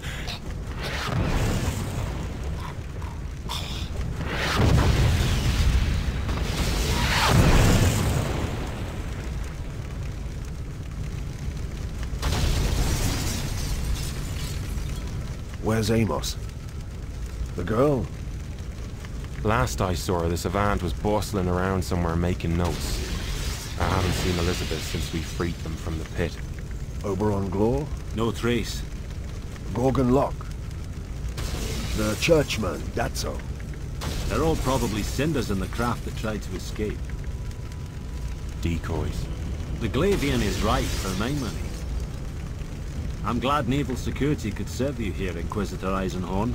I hope it's restored your faith in the battle fleet. I liked him. An honest man doing his best amid the conflicting political interests of Battlefleet Command and the Inquisition. In later years, I would come to value all Madothine's honesty and discretion immeasurably. Now whose methods seem wise? Boak had brought a staff of nearly 50 with him. They had stripped the noble house of every shred of evidence they could find. Much has been deleted, dumped, or burned. Much else is encrypted. Iclone's mission to Hubris involving the Pontius was clearly important to them. But Oberon Glor told me explicitly that said endeavor had been aborted. Cancelled, because something more vital had come into play. They referred to it as the true matter. It would explain why your foe Iclone was abandoned. After all his preparations, the Glors failed to deliver the Pontius as they had promised. That fits. Datso and the shipmaster Locke were clearly deeply involved in this true matter. We need to establish more facts about them. They mentioned the Saruthi. A Xenos breed, outlying the subsector. Little is known of them and contact is forbidden. The Inquisition holds several investigations pending, but their space is uncharted. But a rogue like Locke may well have established lines of contact with them. Ordo Xenos must begin a survey of the Saruthi, but for now the matter is closed. How do you reason that? House Glor is destroyed. Its principal members and co-conspirators are slain. Whatever they were planning is finished. I didn't even begin to argue with the old man. Voke was sure of his facts. His main failing, in my opinion. He was wrong, of course. I had returned to Dorsey in the care of the Imperial Hospice, where my many wounds and injuries were treated. Most of the cuts and gashes were superficial. Locke's work on me had left deeper scars. My face, they could do nothing with. Locke's promise had been lasting. I would never smile again, nor make much of any expression. Amos visited me to source information concerning the Glor's confederates. The ecclesiarchy had no record of a churchman named Datso. But I remembered that he had links to a missionary order sponsored by the Glors on the Edgeworld Damask. Astrogeographically, it lay just a few months' passage spinward through the uncharted regions of the mysterious Saruthi. Loink extracted from my mind a likeness of the pipe smoking there. The image was copied and circulated through all branches of the investigating authorities. Loink recovered an image of the Pontius, too, by the same means. Amos confirmed that the strange artifact was precisely the correct size and dimensions to fit into the cavity in Iclone's casket. The one recovered from Processional 212. This was what Iclone had been. What the mass murder in the Hubris Ice Tomb had been for. On the 10th day, a catastrophic series of incidents began to unfold. It began with the Ultima Victrix exploding at anchor above Dorsey. In the ensuing chaos, Battlefleet Scaras waged war against itself. 6 ships were lost, and Captain Estrom's mobile battle group mysteriously vanished in the confusion. It took little time to ascertain that no amount of torture could make Eurosat talk. Any doubts that the Glor's authority had survived were dispelled over the course of the next week. Sabotage and riots spread across the subsector, and the Lord Militant's fleet was put to quelling revolt at home instead. Chaos reigned. Why, after what may have been centuries of careful, secret establishment, had the hidden cults risen, exposing themselves to the wrath of the Imperial military? I believed the answer was the true matter. The archenemy was embarked upon something so momentous that it was prepared to sacrifice all of its secret forces to keep the Imperium occupied.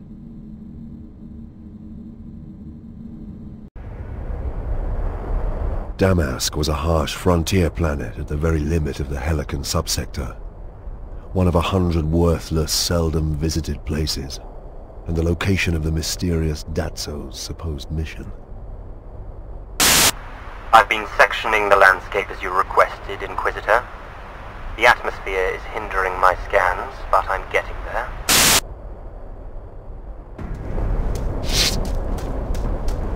I just ran a sweep of the volcanic region south of you. It's hard to tell because it's active, but I think there are signs of structures and operating machines. Gregor, this is a good vantage point from here. Take a look.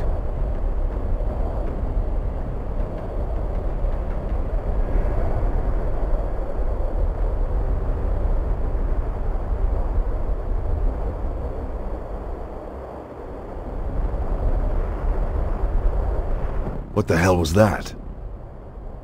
A giant. A horned giant in jeweled metal. God, Emperor. But it's huge. Rosethorn. Now is not a good time. The monster looked like he'd stood immobile in that spot for 1,000 years. Just a glance at him inspired terror and revulsion, involuntary feelings of dread that I could barely repress. A space marine, from the corrupted and damned Astartes. A chaos marine. Let's find a way down. Sanctum. Sanctum meant that he detected a ship or ships emerging from the immaterium of the real space and was withdrawing to a concealment orbit behind the local star. Which meant that all of us on the planet were on our own.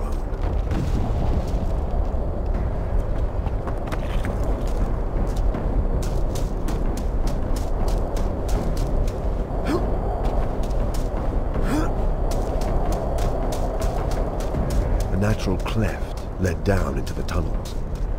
The air was hot and thick with sulfur, as though we'd found some neglected entrance into hell.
The caves beneath North Quam were filled with a toxic gas.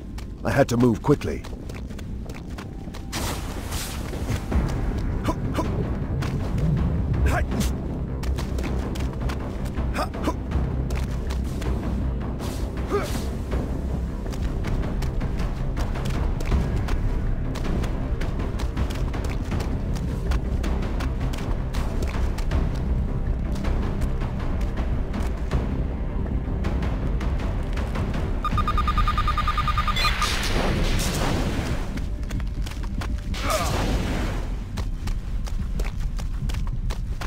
We must find some way across.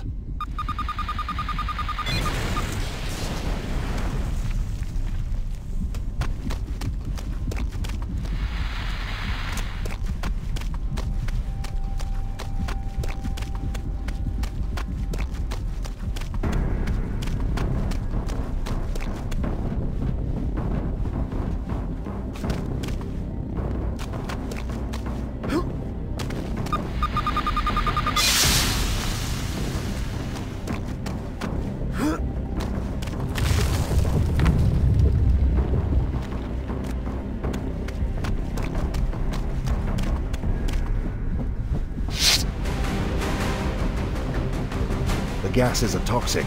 Move swiftly.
This area has clearly been excavated.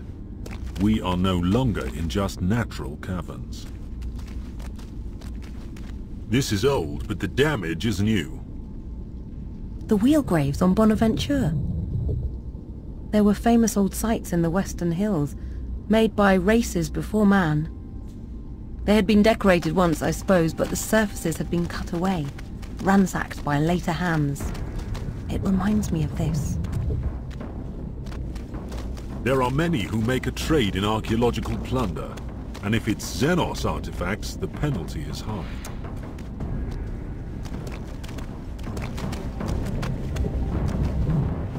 I'd overheard Glor and his allies mention Archeo-Xenon materials. Perhaps this was such a site, connected in some way to the as-yet mysterious Saruthi. You didn't have to kill him, Locke. His life was worth nothing, and his clumsiness cost us much. I can repair the tablet. Listen, let us handle the worker slaves and you attend the Xenos artifacts. The sooner we have extracted the last of these Saruthi tablets, the sooner we can get away from this infested backwater. Well, that's the last of today's batch packed up. We'll be finished soon enough. Okay, let's head back up to the surface. Beating slaves makes for thirsty work, huh?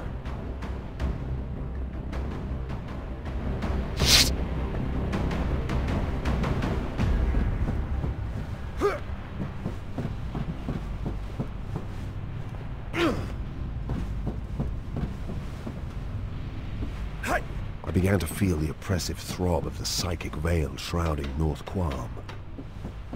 As we penetrated it, I listened out for the sound of alarms or activity. But none came. Though she didn't know it, Bequin was already doing her job by creating a dead spot that allowed us to press on invisibly. I made sure none of us strayed too far from her aura of influence.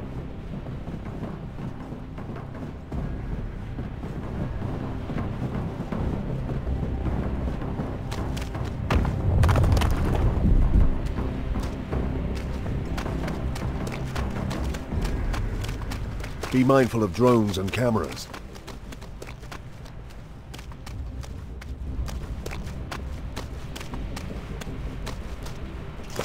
Get out of here. Stop playing. Intruder! An intruder!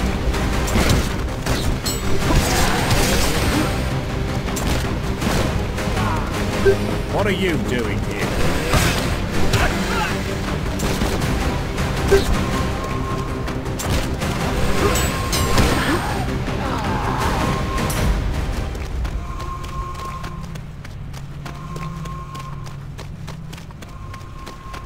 What are you doing?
Who's there?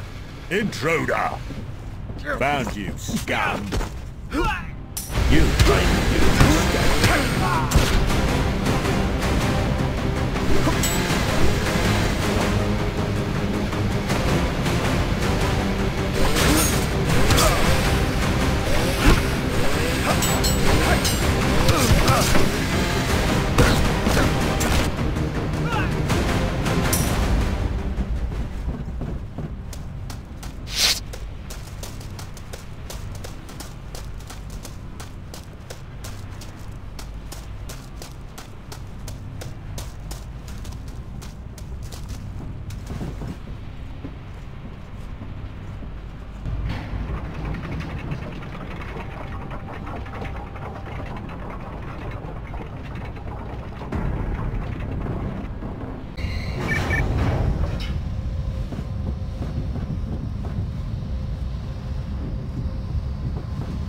Perhaps there is another route I could take.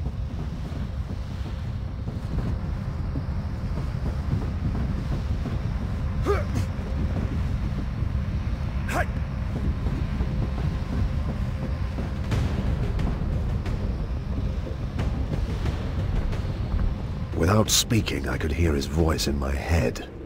His presence was so foul, I barely managed not to vomit. You will not deny me any longer, you human filth. You will show me respect, Mandragore. Respect. My masters await the perfect completion of this task. They will not idle their time while you vermin guard. Abide by our pact. You will keep to our agreement.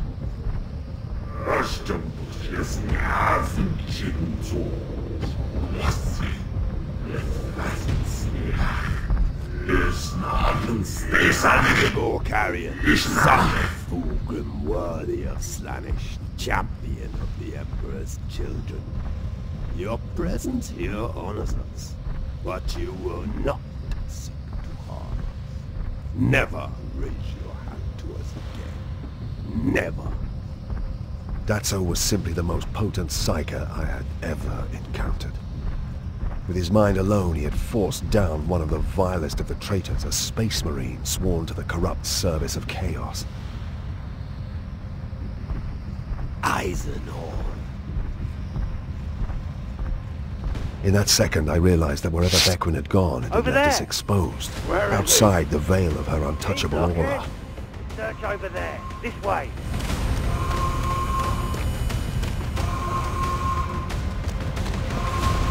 What are you waiting for? Kill them!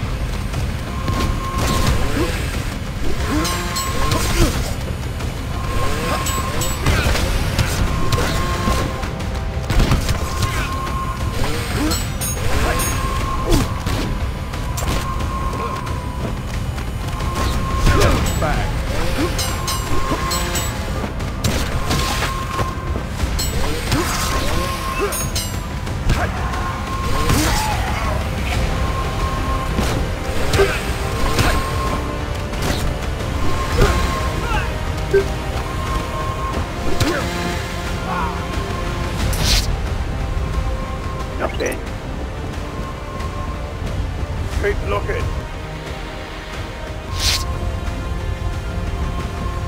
Come on!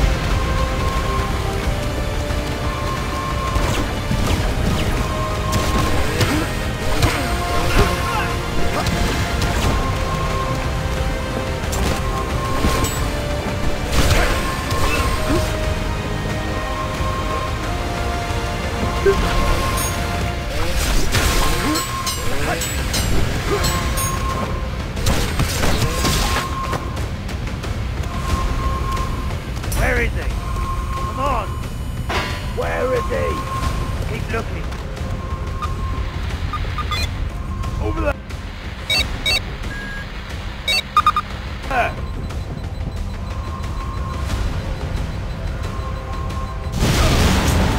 Nothing. The ash cannot hide you from my mind, Inquisitor.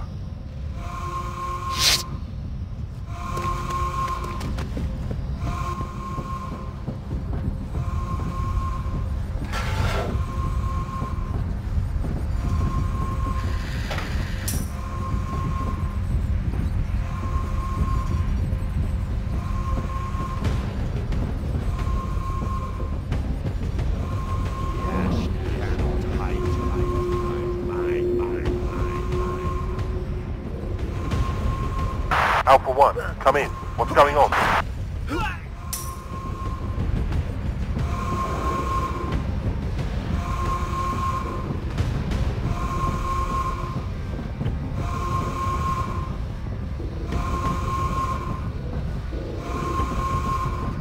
What are you doing? I see you. I must find Elizabeth swiftly to nullify this psychic attack.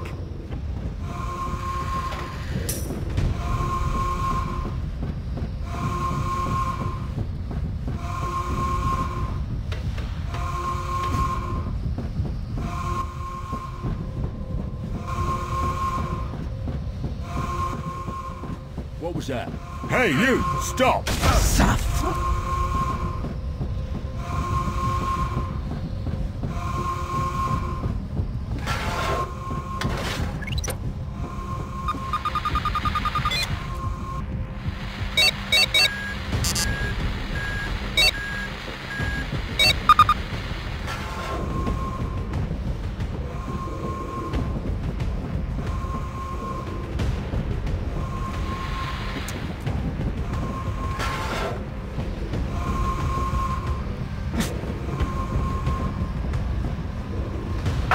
Spotted the girl.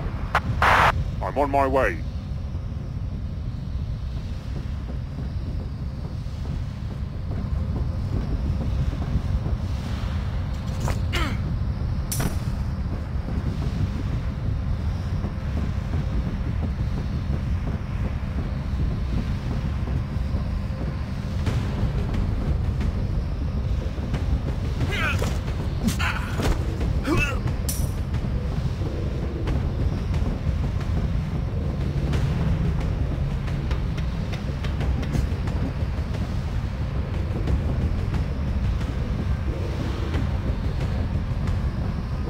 Hey, you! Stop! See you. I must find Elizabeth swiftly to nullify this psychic attack.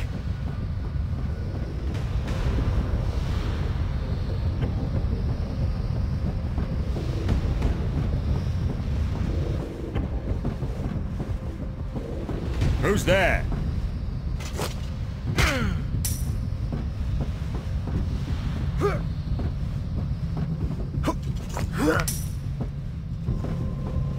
Found you, scum. Suffer.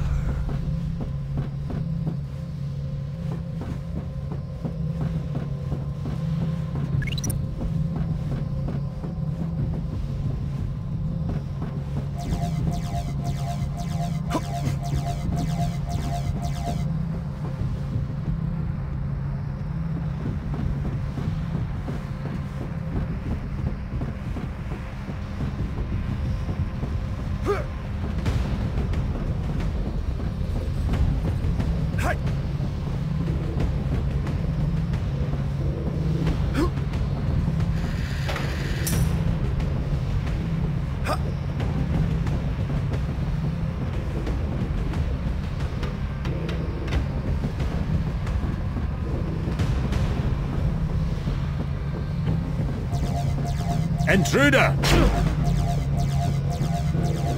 Found you, scum. Eisenhorn.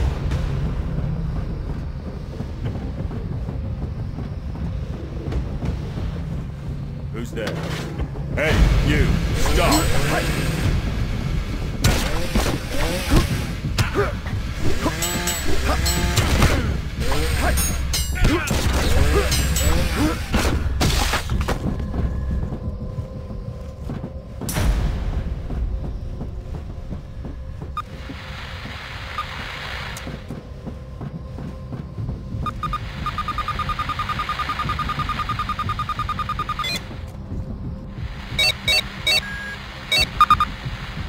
The sight of the foul Mandragore had sent Beckwin fleeing in blind panic.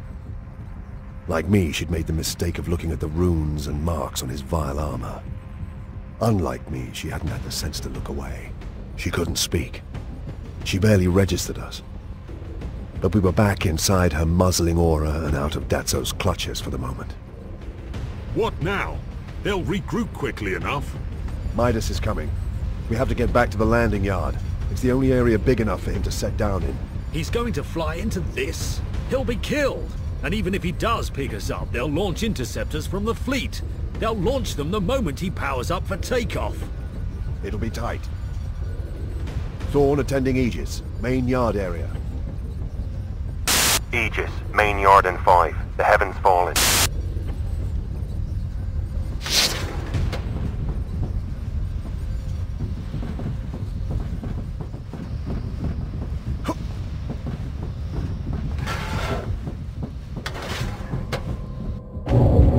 We have to keep going, please.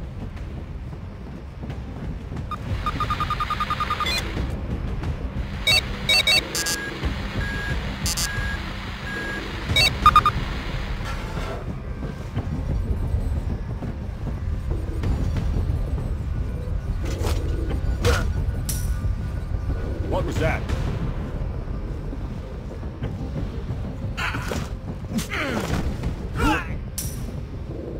Who's there?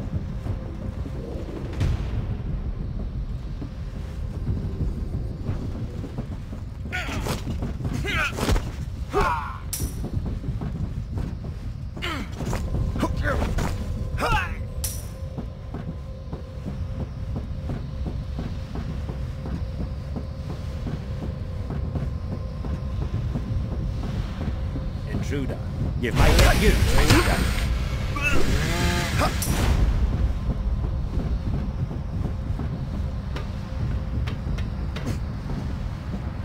Who's there? You've made a big mistake.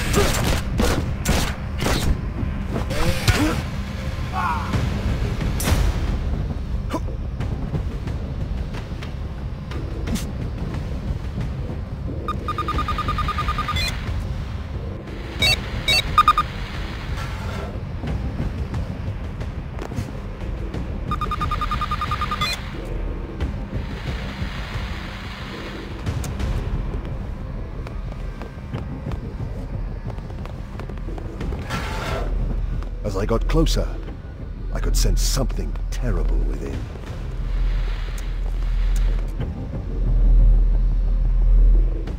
We have to get out of here. We have to get the hell out of here. Come on!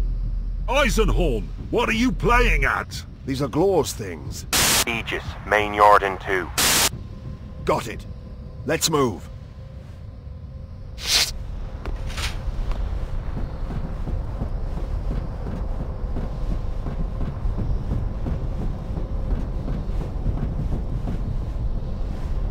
I heard something.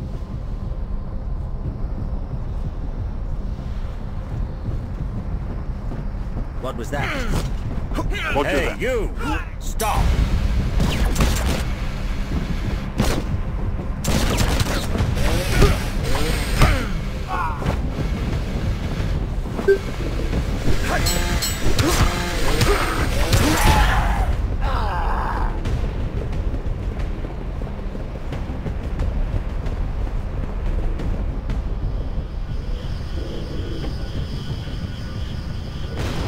Eisenhorn is here.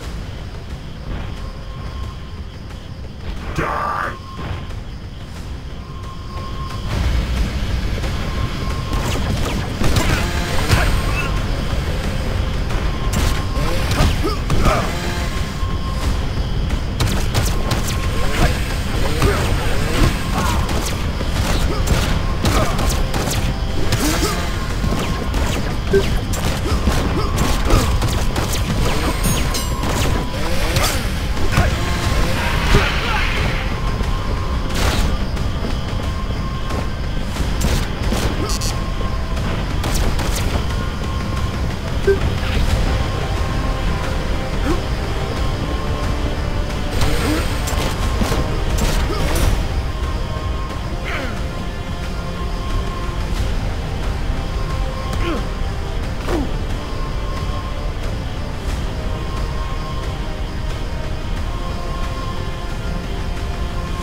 Not a step closer! 1 second fuse. Another step and all this will be gone. For pity's sake, do as he says. You can't hope to escape, Inquisitor. Back off! Grab the crate. Midas, set down. Hatch open. Understood. Be advised, there are 3 Navy interceptors inbound. Arrival in 3. Stand off, Inquisitor. Get your men to lower their weapons, even the ones I can't see. Midas, train the wing cannons on myself and the chaser. If anything happens to us, open fire. Confirmed. Shoot us and the crate is vaporized. Weapons down. Now call off those interceptors. Order them right back to their carrier. Now! The interceptors have aborted their run. They're turning back. What now? No, indeed. We had the upper hand for a moment. They didn't dare shoot or rush us. Beckman was blocking Datso and any other psycho they had. An answer or two. Eisenhorn. This material is Archeo Xenon from an old Saruthi site. Clearly has value to you, because it must have value to the Saruthi. You're recovering it for them in return for what? I'm not about to tell you anything. I'm not even going to conform your suppositions. Therefore, my question remains. What now? We leave. Unmolested. So put down the crate and leave. This crate is the only thing that's stopping you from obliterating us. It comes with us as insurance. Unacceptable. We would lose it forever. This man is our blood foe. We could never recover the artifact. Even if we agreed to save passage, he would not honor it. Of course not. Just as you would not honor any deal struck with me, no agreement can be made between us. Which is why this crate comes with me. We have no other surety. We're not here to offer you surety, Flesh Blister. Only death. You should keep him out of the negotiations. We are leaving with the crate because you would destroy us otherwise. No. You are tripping on your own smooth logic, Inquisitor. If we are to lose those artifacts forever, I'd rather it was here, with your deaths as consolation. If you try to leave with the crate, we will fire anyway and damn the consequences. Set them down, and I will give you 10 heartbeats to leave. I could tell it was no bluff. They would go only so far to protect their trinkets, and they were not fools. They knew I would never return these items. If we tried to board with the crate, they would fire at once. Throw the crate down when I say. Are you sure? Do as I say. Midas? Ready drive. Ready cannon.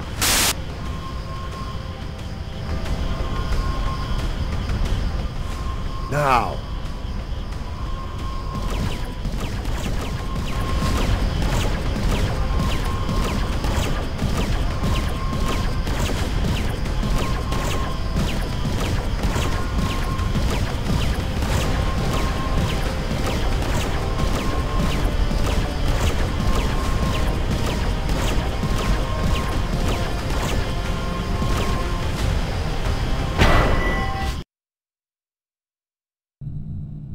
Were it not for Betancourt's Glavian pilot skills, and the close proximity of Obol, Damask's smallest moon, we would have been annihilated by the heretic fleet. The ships of Captain Estrom's mobile battle group, which had vanished at the opening of the Helican Schism. We lost the 6 fighters they sent at us in Obol's vast caves. After 40 hours of waiting in the dark and cold with all systems powered down, a tremor in the fabric of the fathomless Imperium told us they had left. A further 26 hours later, Maxilla brought the Essene to save us.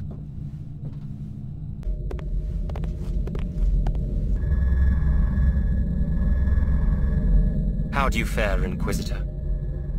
Still in one piece, though it was close. I'm sorry I had to desert you. but you saw the size of that battle group.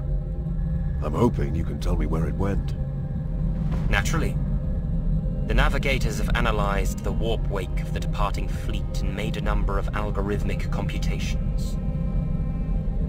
The heretics are moving out of the Helican subsector, out of Imperial space itself, into the forbidden stellar territories of a breed I believe are known as the Saruthi.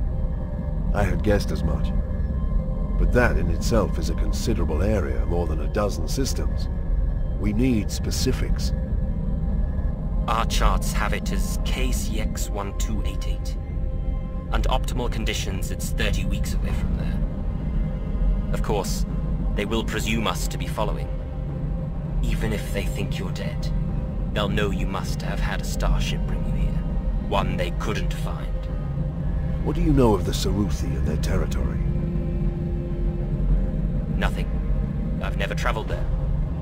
I thought this a curiously brief answer for a man so usually talkative. So, apart from our knowledge of where they're going, have we any other advantages? We have the Pontius.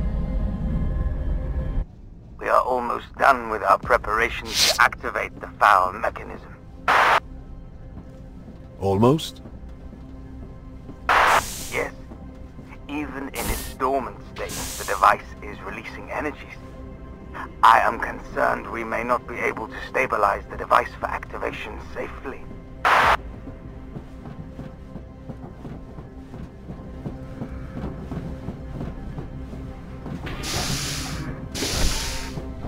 I'm worried for the girl, Gregor. She may be a looker, but she's no Vibin.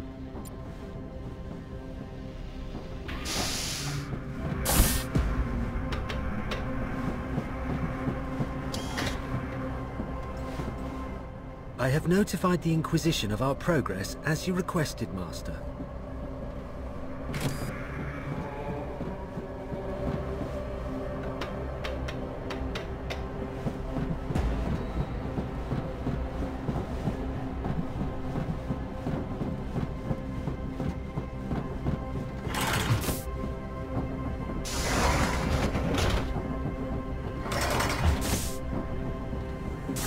Activate the casket.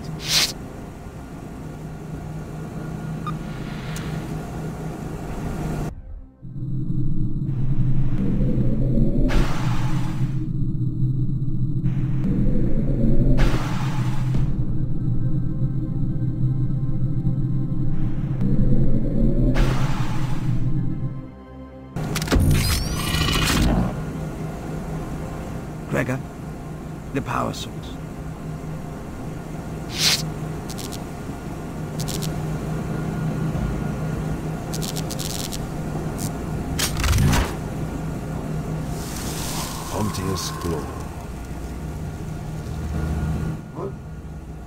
What have you woken me to?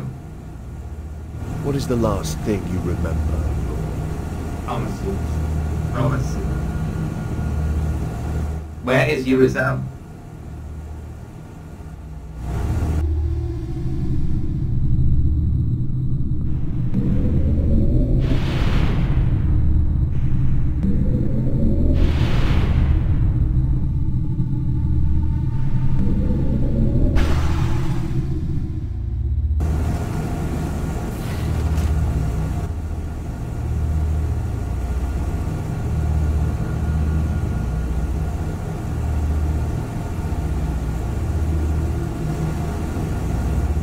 Temper. I am Eisenhorn, Imperial Inquisitor. You are my prisoner, and you only enjoy cognitive function because I allow it. You will answer my questions. I will not. Amos, disconnect this menace and prepare it for disintegration. Wait. Wait! I know that your life and intellect were preserved in this device, Pontius. I know you have waited 2 centuries, trapped in a bodiless state, desperate to be made whole again. That is what your family promised you, wasn't it? Urizel promised. He said it to be so. The methods were prepared. To sacrifice the nobility of hubris so that their life energies might be siphoned off into this casket. To give you the power to create a body yourself. You promised. Uricell and the others abandoned you, Pontius. They abandoned the hubris project at the last minute in favor of something else. They are now all in the custody of the Inquisition. They would not. I'm sure they wouldn't. Unless it was something so vital, so unmissable they had no choice. You'd know what that would be. Wouldn't you? What would be more important to them than you? Pontius Glor.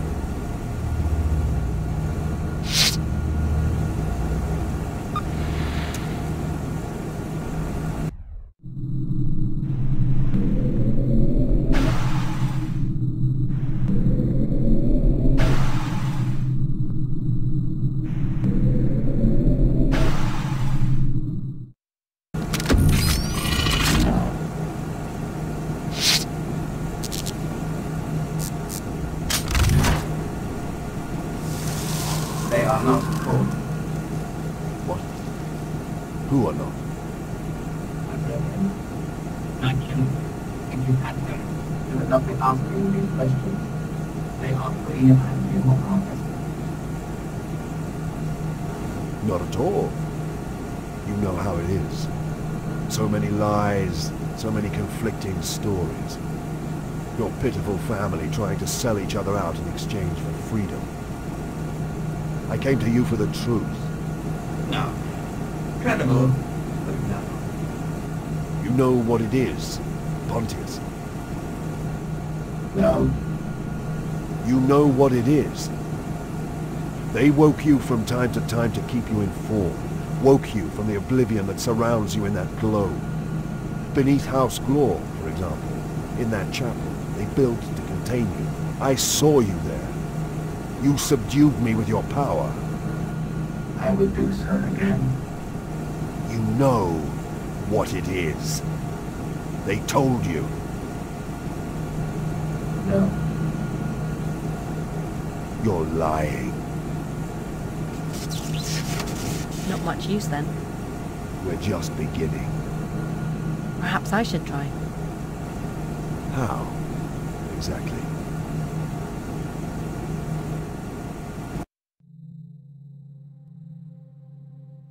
I've scoured every data slate we have and found almost nothing on the Saruthi. Most perturbatory. It might be worth speaking to Maxilla again, hmm?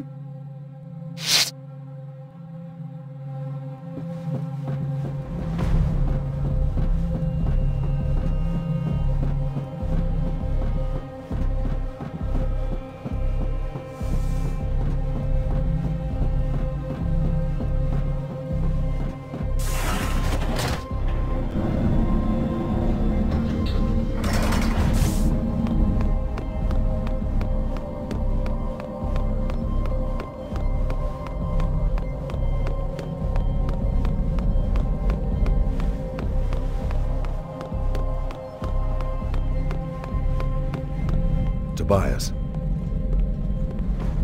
Yes, Gregor. Tell me about the Saruthi. Tell me why you claimed to know nothing of them when I told you we were heading into their territory. Because such places are forbidden. Because you are an Inquisitor. And it does not do to admit transgressions to one such as you. You have aided me eagerly and generously up to now, Tobias. I suspected your motives at first, a detail for which I have apologized.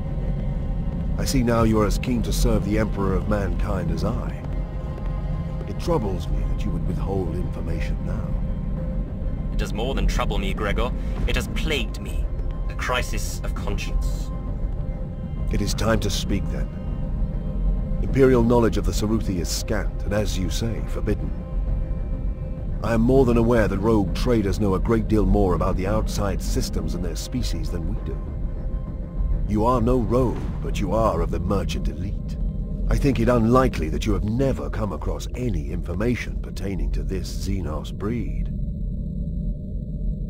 As a young man, over 90 years ago, I traveled into space. I was a junior crewman aboard a rogue trader called the Promethean. I never left the bowels of the ship, or went to the surface of any worlds. All I knew was the miserable duration of the voyage. As I understand it, it took the senior officers a long time to find the Saruthi at all, and even then they were less than forthcoming. The third officer, a man I knew reasonably well, confided to me that the Saruthi played tricks on trade envoys, hid from them, tormented them. Tormented how? Their worlds were eerie, disarming, uncomfortable. Something about the angles, the officer said. The angles? As if something ill and twisted had infected their dimensions. We came back empty-handed after a year.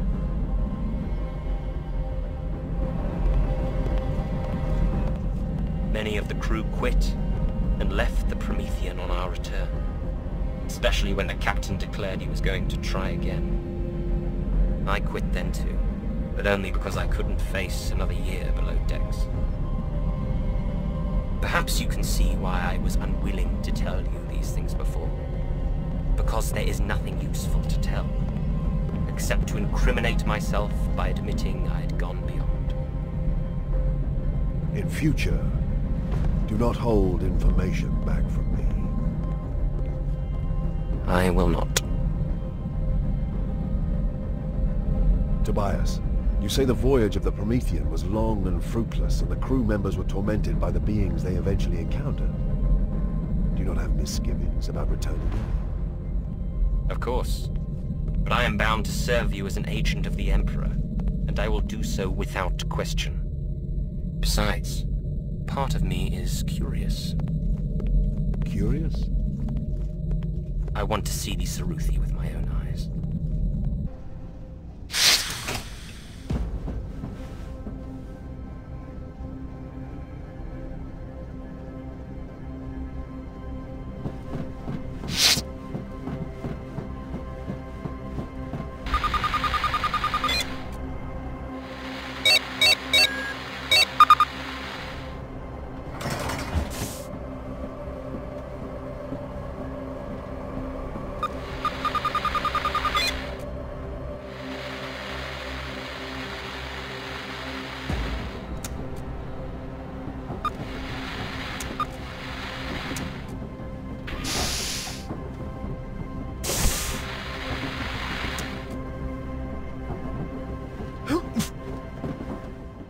I tell you much, you tell me little.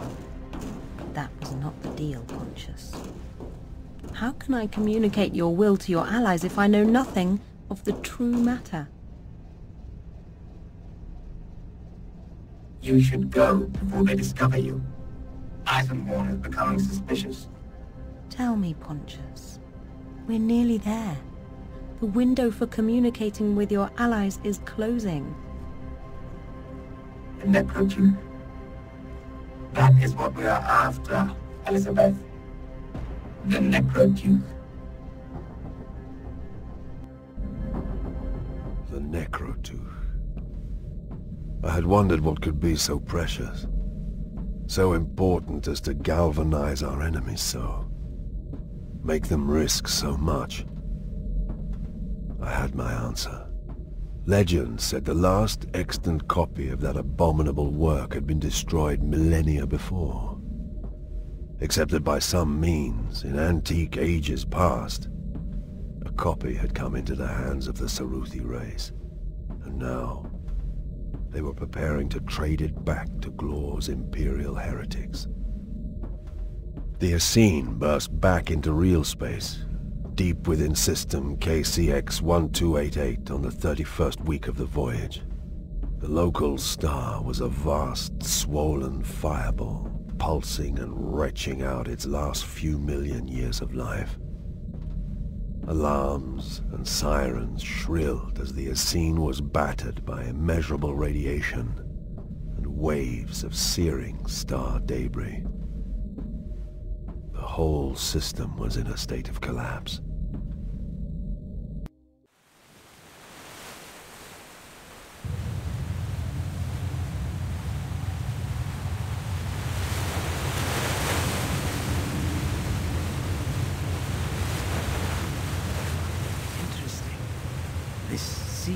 made of liquid ammonia. What? The waves are moving out from the ship.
The structure was similar to those that formed the pathway that had led the Essene to this accursed planet. Presumably this one served the same purpose.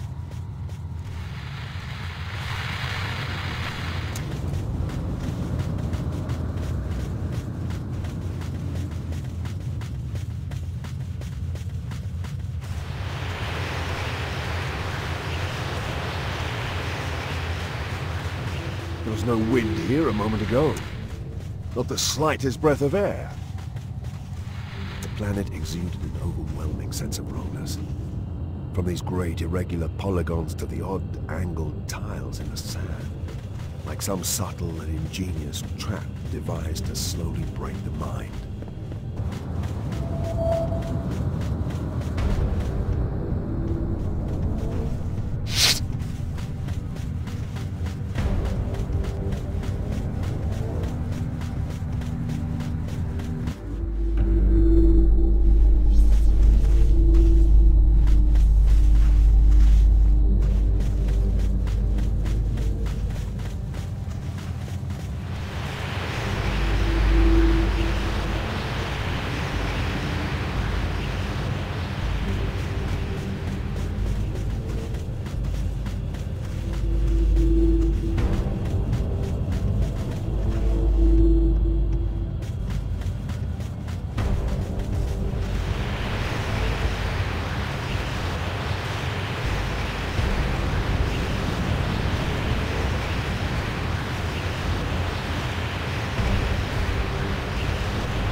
the oddness of this place have done their very best.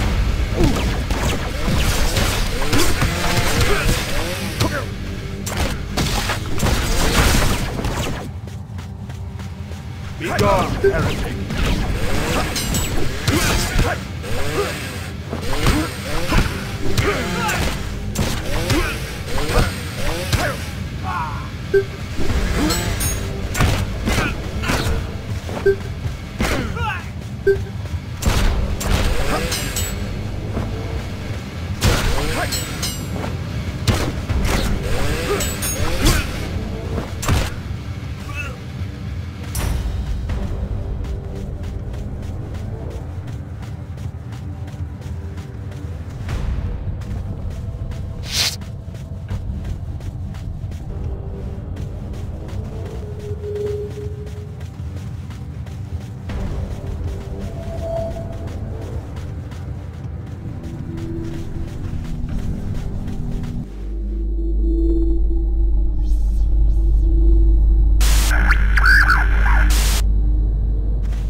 Hey, you! Stop!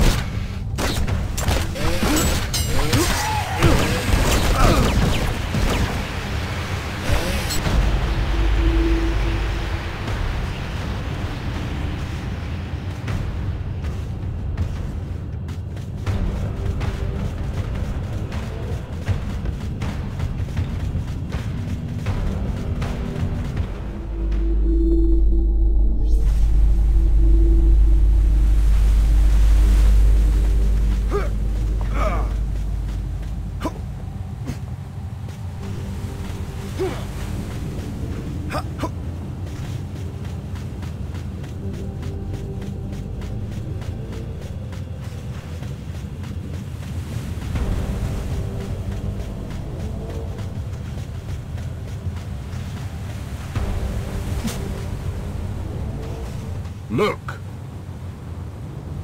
How did we not see them when we passed?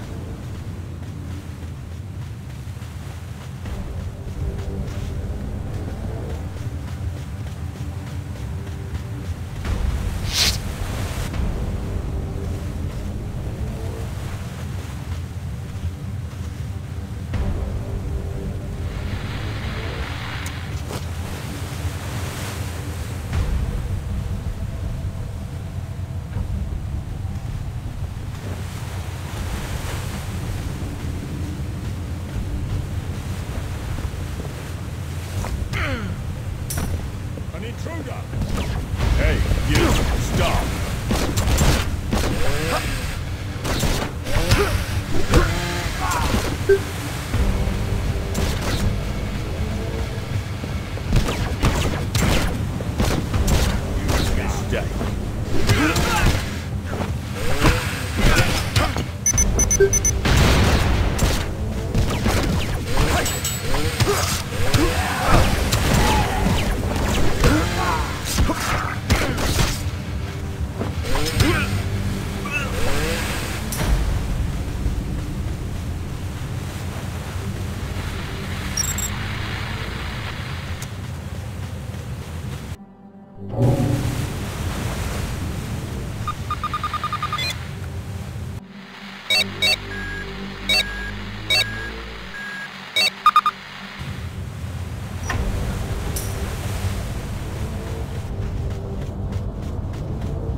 An intruder!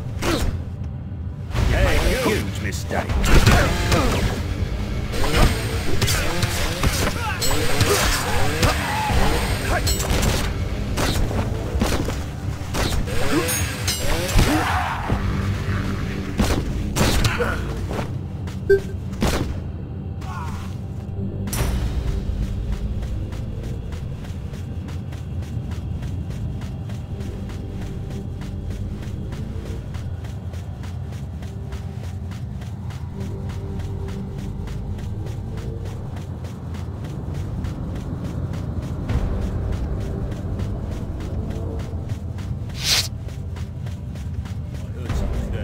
What are you doing? Hey, you! Stop! What are you doing here?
Target reached. No sign of the deserter. Who's there? Roger that. We'll wait for main group to rendezvous here.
Inquisitor Eisenhorn.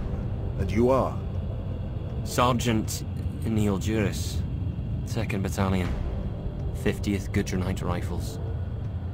Sir, is the fleet here? Have they found us? Appraise me, quickly and briefly. We were mustered to the frigate Exalted, waiting to ship out. When we ran from Gudrun High Anchor, then Captain Eastrom told us all Gudrun had fallen, and we were relocating. And then? 30 weeks in transit to get here. The moment we arrived, we knew something was wrong. We protested, demanding to know what was happening. They called it dereliction, and sent dozens to the firing squads. We were given a chance to follow orders, or die. Not much of a chance. No, sir. That's why I tried to get the men out. We broke and ran. Once we got in there, once they were busy, they came after us to hunt us down. Tell me what you saw. They deployed us from the ships along this beach as an escort detail for the main party. What of the cargo? The cargo? Nothing. In the main party was the captain, Lord Glor of Gudrun, a merchant, an ecclesiarch, and a great and terrible warrior that they tried to keep away from us regular troops. Then what? We advanced. It seemed to me that they knew where they were going. Things changed as we went further in. It got darker and warmer, and it was hard to negotiate the way as if... As if what? We couldn't judge distances. Sometimes it was like wading through hot wax. Sometimes we could barely slow ourselves down. Some of the men panicked. We found polygons, like these on the beach. There were rows of them, aisles marching away into the uplands. They were so irregular they disturbed the mind. They seemed to vary, to change. The ecclesiarch and the merchant seemed to be leading us. And there was another man, a tech priest type. Slim build, blue eyes. Yes. His name is Malahite. He played a part in choosing your path? Yes. They deferred to him on several occasions. Finally, we came to a plateau which seemed to be artificial in nature. We waited what seemed like hours, but it was impossible to tell because our chronometers had all stopped. Then there was some kind of dispute. Lord Glor was arguing with some of the others. I saw this as a chance. I got the men ready, nearly 90 of us, ready and eager to trust to chance and flee. All eyes were on the shouting match. The big warrior. God Emperor save me. He was shouting by then. I think the sound of his voice was what decided us. We slipped away in 2s and 3s from the back of the ranks, down the sides of the plateau, and ran back the way we'd come. And they discovered your escape? Eventually. They came hunting for us. The rest, you know.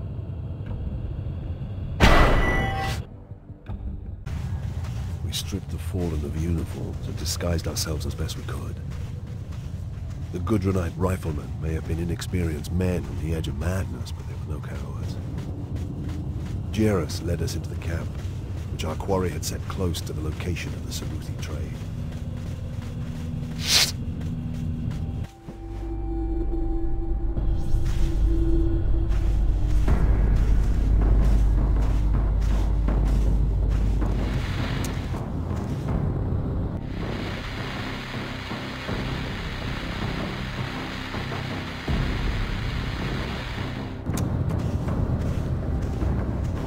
My signal.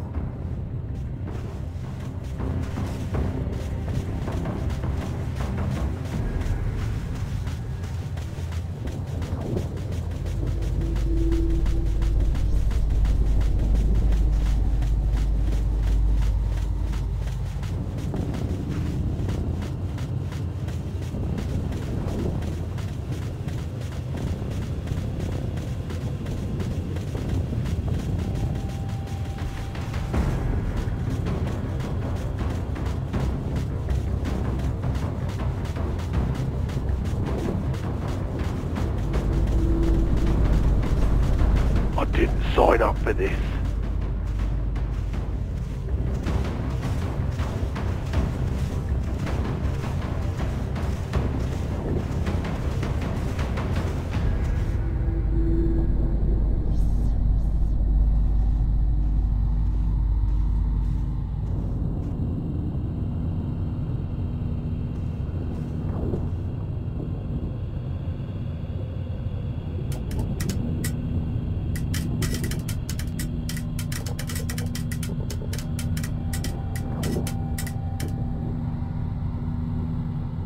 They were warped things. Warped from any civilized sense of grace, any human understanding of aesthetics. And in good faith, we have brought the properties as agreed. Attend to me. I confess that I was by then as afraid as those with me. I have seen horror, and horror itself doesn't terrify me. Nor indeed was there anything horrific about these beings. Alien, yes, and as a Puritan that was alarming. But objectively they were impressive, striking creatures. Assured. Almost majestic. Your bond you have with truth made being man. Then we may trade.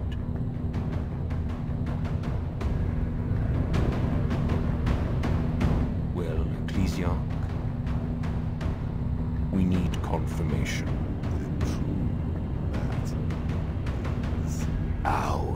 The Necrotooth. They had the Necrotooth. It was now or never, I thought. Look out! They're attacking!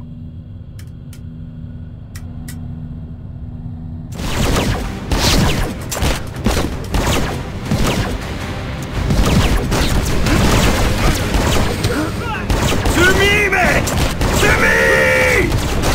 Take them down! For the Emperor!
transcendent natural force we misguidedly and dismissively call chaos.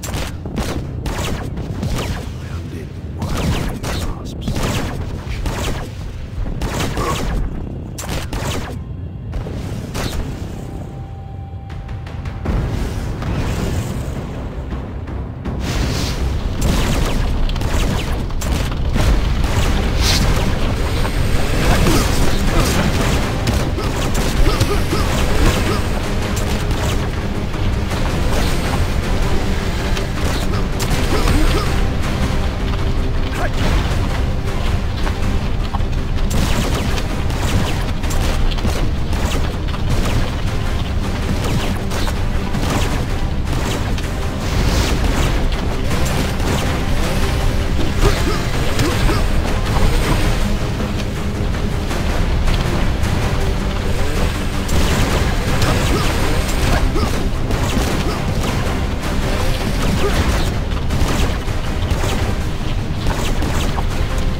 Don't forget what you came for, abomination. You counsel well, Inquisitor, for...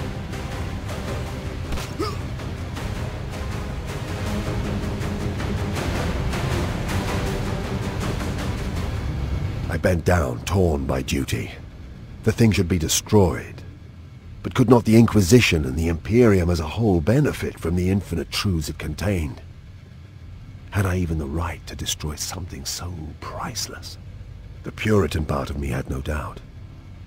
But another part abhorred the idea of wasting it. Evil stems from how knowledge is used. Perhaps if I read a page or two, I could make a better decision. Throw that down, Glor. It's over. For you, yes.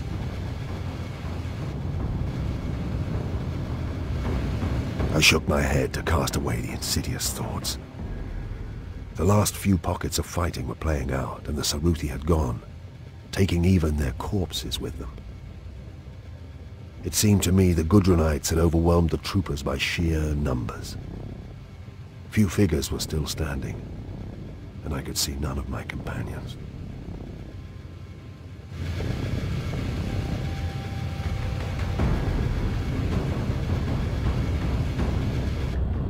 I think it would be prudent to get out of here. It pains me to say this, but we're taking him too. He's sure? The Inquisition will want to plunder his brain. It is as if this place is coming to an end. We don't want to be here when that happens. Eisenhorn? For pity's sake, you there? Are you there? Conditions are worsening. 3 ships just left, moving right past me. I cannot stay here much longer. Respond! Please, respond! We have to get out of here! We have to get the hell out of here! Tell Elizabeth I agree with that. The echoes, delays, and dislocations were catching up with themselves. The wrongness was righting itself, and I thought, with irony, that made things no better for us. 30 weeks before, as we departed Damask, I had sent my request for assistance to Gudrun via Loink, astropathically. I had outlined as much of the situation as possible, and hoped the Lord Militant would send a military expedition to support me. My hopes were not in vain.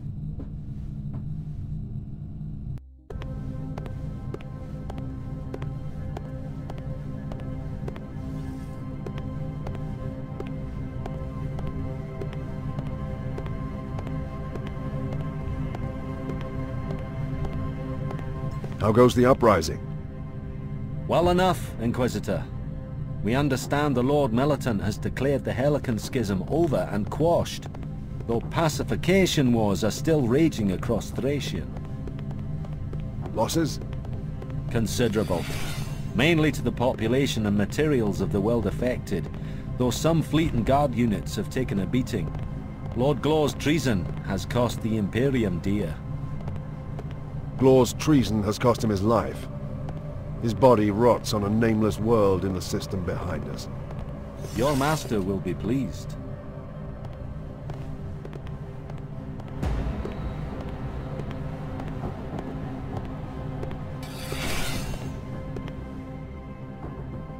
We have read your preliminary report, Brother Eisenhorn. Quite a tale it is. You pursued Glor's heretic fleet to this Emperor-forsaken outer world, certain that they planned to trade with the Xenos breed, an item whose very nature would threaten the safety and sanctity of our society. Indeed, Lord Brother. The aliens possessed a single copy of a profane and forbidden work we know as the Necrotooth. Is that confirmed, Brother Eisenhorn? Lord, it is. I saw it with my own eyes and felt its evil. The Saruthi came upon a lost copy thousands of years ago and agreed to exchange it with the Glor Cabal for certain artifacts of their own culture. Preposterous! The Necrotooth is a myth, and a wretched one at that. These twisted alien filth have fabricated this as a lure for the gullible heretics. It has always been plain that the stakes in this matter have been astonishingly high. Though I am shocked by Brother Gregor's news, I'm not surprised. Only an icon as potent as the Necrotooth could have set this bloodshed in motion. But the Necrotooth... such a thing... Were they successful, Brother Eisenhorn?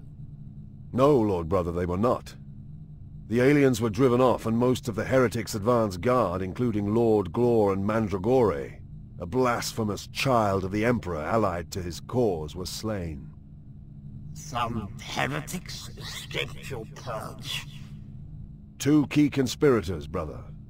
The traitor Gorgon Locke, who I believe was instrumental in forging the original contact between the Saruthi and Glor's Cabal, and an ecclesiarch named Datso, who I would see as the spiritual force behind their enterprise. They fled from the fight, rejoining the waiting elements of their fleet, and left this system. Destination? It is still being plotted, Lord Brother. Even if they're running, we cannot permit them to escape. They must be hounded down and annihilated. No one has asked the most important question of our heroic Brother Eisenhorn. What happened to the Necrotooth? I did what any of us would have done, Brother Molitor. I burned it. Emperor, save us. Enough! State your objection, Brother Molitor, quickly and simply. Eisenhorn must suffer our sternest censure for this act of vandalism. The Necrotooth may be a foul and prescribed work, but we are the Inquisition, Lord. By what right did he simply destroy it? The contents of the Necrotooth might have given us insight into the arch-enemy of mankind. Incalculable insight. Eisenhorn has disgraced the very heart of our sacred Inquisition. Brother Schoengard. My lord, I agree. It was a desperate and rash action by Eisenhorn. I may applaud his rigorous effort in thwarting Glor and his conspirators, but this erasure of occult law earned only my opprobrium. Brother Voke, what's it? Is this a court, my lord? Am I on trial? No, brother, you are not. But the magnitude of your actions must be analyzed and considered. Brother Voke? Eisenhorn was right. The Necrotooth was an abomination. It would have been heresy to permit its continued existence. Brother Endor. Gregor Eisenhorn has my full support. From your moaning, Molitor, I wonder what kind of man I'm listening to. A radical, certainly. An Inquisitor, I have my doubts. You knave! You horse and bastard knave! How dare you! Very easily. What secrets did you both think we could learn? Except perhaps how to pollute our minds and boil away our sanity. The Necrotooth has been forbidden since before our foundation. We need not know what's in it to accept that prohibition. Tell me, Do you need to actually contract Ulrin's pox yourself to know that it is fatal? The objections of my brothers are noted. I myself commend Eisenhorn. Given the extremity of his situation, he made the best decision. Thank you, my lord. Let us retire now and consider this matter. I want to hear proposals for our next course of action in 4 hours. It didn't take long for the astronavigators to finish plotting the course of the heretic fleet. They were going to 56 Izar, a system deep in the heart of Saruthi territory. I decided to see if we could learn more from our captive, Malahite. Sorry, sir. This area is off limits. What? Don't be absurd. By order of the Inquisition, none may pass.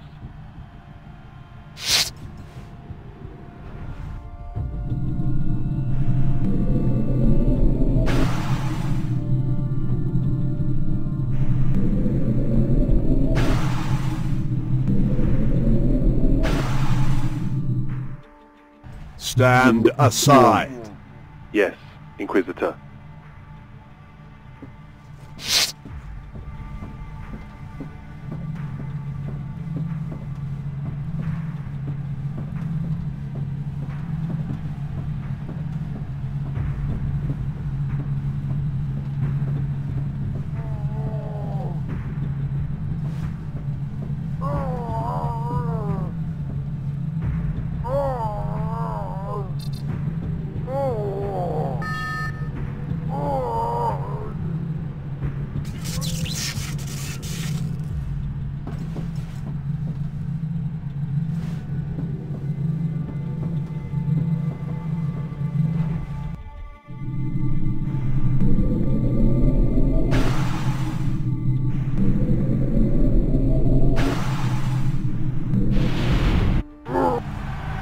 Save us, they're angry today.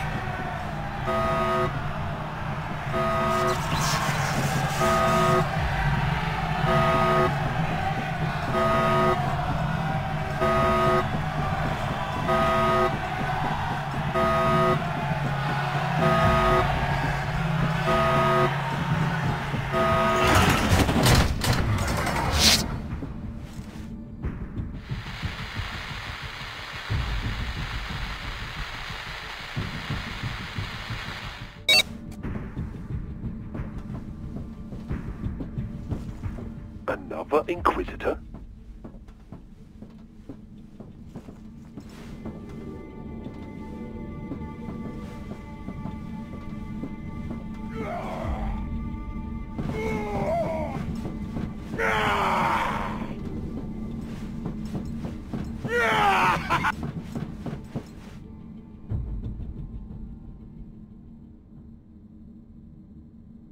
Throne of Terror, he's dead!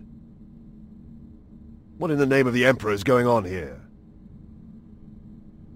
I was concerned for your health, brother. The injuries you have suffered, your fatigue.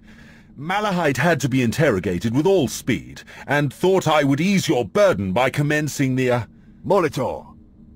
Malahite is my prisoner.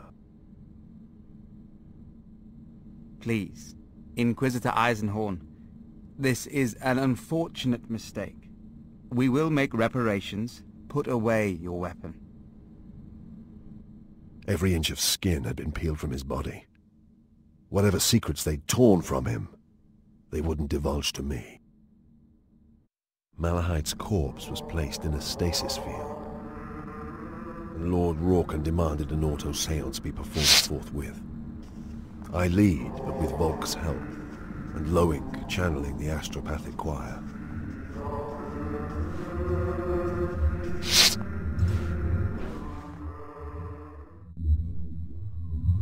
Malahite. Malahite. Come to us. Malahite, in the Emperor's name we command you!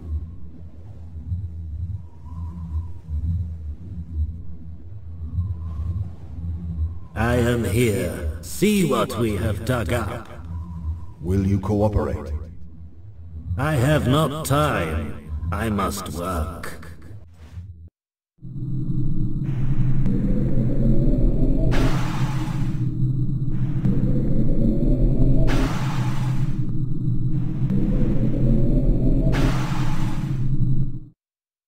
You have plenty of time. Do you know where we are? This is a fringe world. I forget the name. I discovered something of great import here. It is of later events that we wish to speak. This is where it begins. Glor will recruit me for this. Where will it lead? Tell us of the Saruthi. You can offer me nothing. I am dead.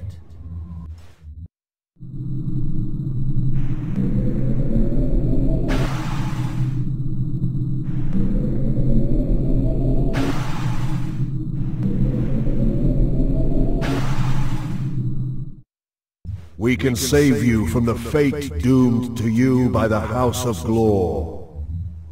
The Saruthi. They had an empire, you know. Its history is related on these octagonal tiles. It was old and spanned 40 worlds when humans fleeing persecution on Terra unwittingly delivered them the Necrotooth. It warped them, infected their culture like a pathogen. Madness and civil war tore their civilization apart. They are corrupted as a species? There is no saving them, Inquisitor. Unlike the other harmless Xenos your ignorant order detests, the Saruthi truly are an abomination, a chaos breed. And their resources, their military capability? I have no idea. They abandoned spaceship technology centuries ago. The Necrotooth corruption made their technology redundant. They can undo the angles of space and time, slip between dimensions, and construct temporary four-dimensional environments. Like the one where the trade was to take place? Yes. They built the Tetrascape inside KCX-1288, specifically for us. How was the deal arranged? It is getting dark.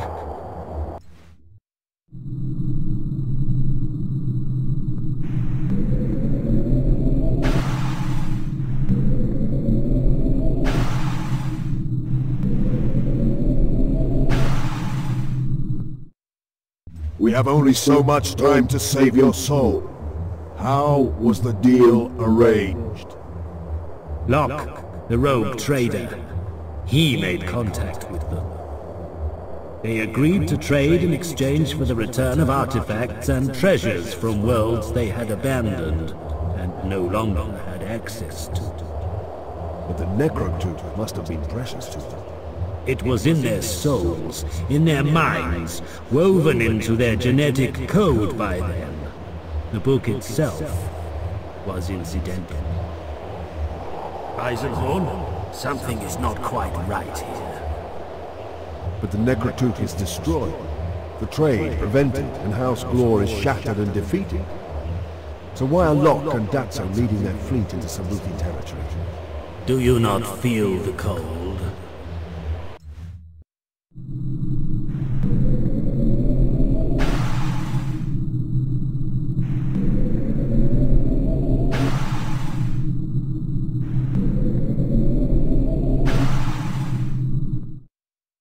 What are they doing? Repairing the damage you've done. Their masters will not be happy. The children of the Emperor? Yes. They could not achieve their aims without that help, and now the children of the Emperor will be most displeased. How does one placate the damned? By obtaining another Necrotooth. Well done. Brains at last. The Saruthi happily traded back their human copy because they had their own. Bravo, Inquisitor. Eisenhorn, the sky. Now, Are you men of your word? Can you save me from damnation? Eisenhorn!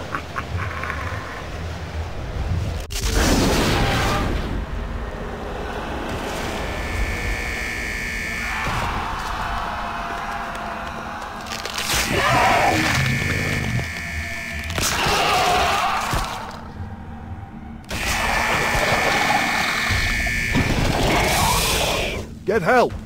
This chaos spawn must be purged!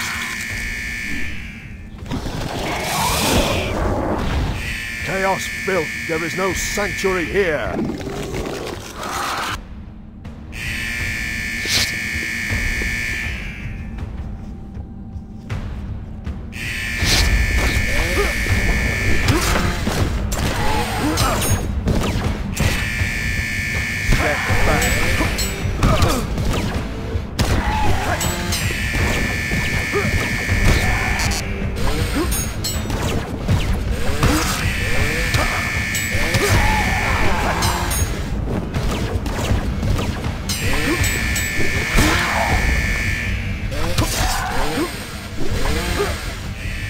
Gone, heretic!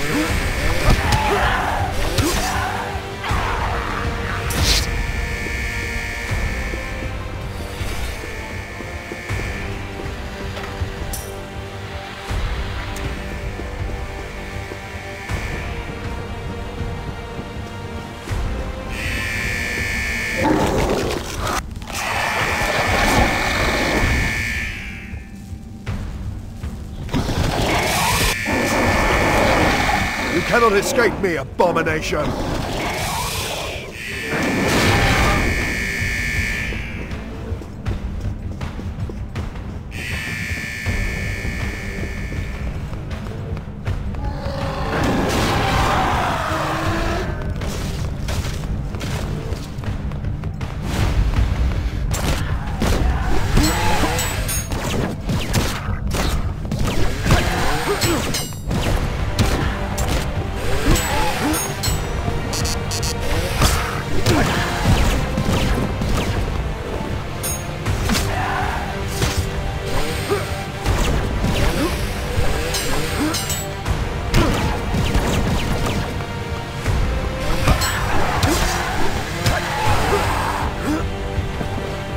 Still.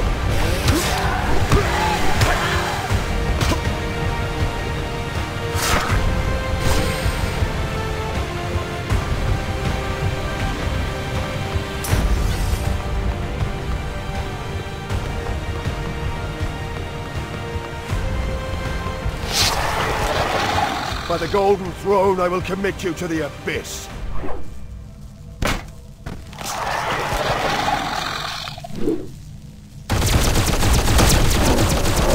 Together, brother, let us purge this blasphemy!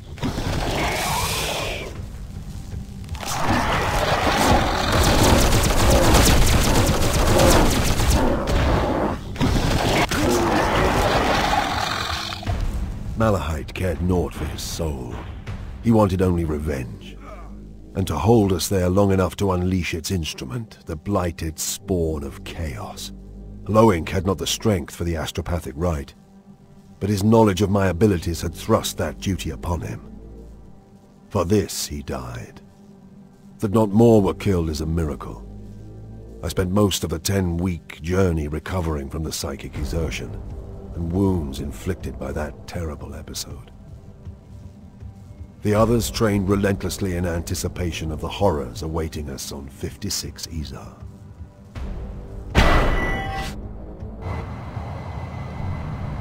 The war had already begun. The heretic fleet had arrived 2 days ahead of us and begun its assault of the planet. Their 13 ships had blockaded 56 Izar and sent 2 heavy destroyers to intercept us the moment we exited the warp. The Emperor's hammer and will of iron met them head-on. Explosions lit the void as the 2 fleets closed to short-range fighting. A blizzard of dropships launched from our side. Most of the dropships were the grey landing boats of the Imperial Guard, jets firing as they hammered down into the cloudy atmosphere of 56 Izar. But scattered among them were a handful of scarab black landing craft and drop pods of the Death Watch chapter. The counter-invasion had begun. Within the first hour, we managed to land 100,000 Mirepoix light elite infantry on the surface, almost half of the motorized armored brigades. Behind the main landing force came the Inquisitorial squads. I had control of one. The others were led by Endor, Shongard, Molitor, and Lord Inquisitor Rorken himself. 3 seconds to impact. Touchdown.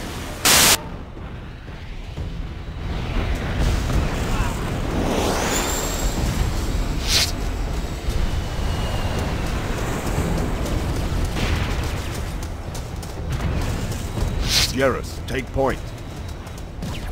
For the Emperor! My own force were eager for that.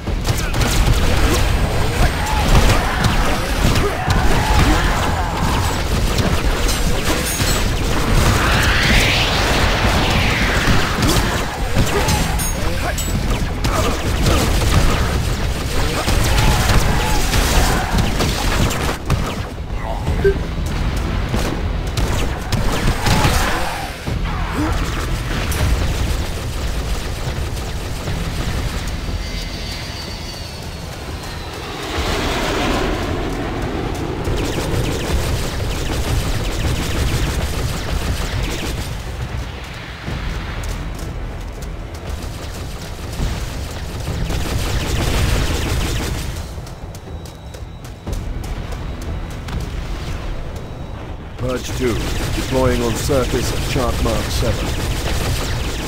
Understood, Purge 2. Purge 1 and Purge 4 report safe landing and deployment.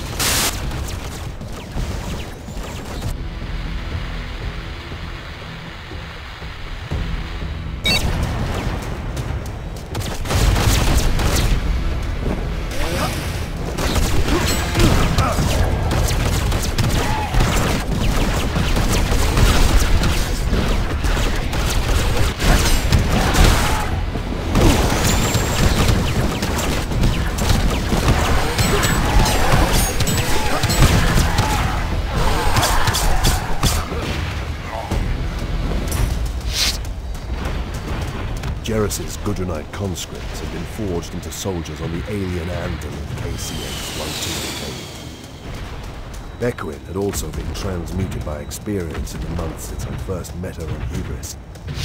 A hard, serious woman had replaced the scatty, selfish pleasure girl.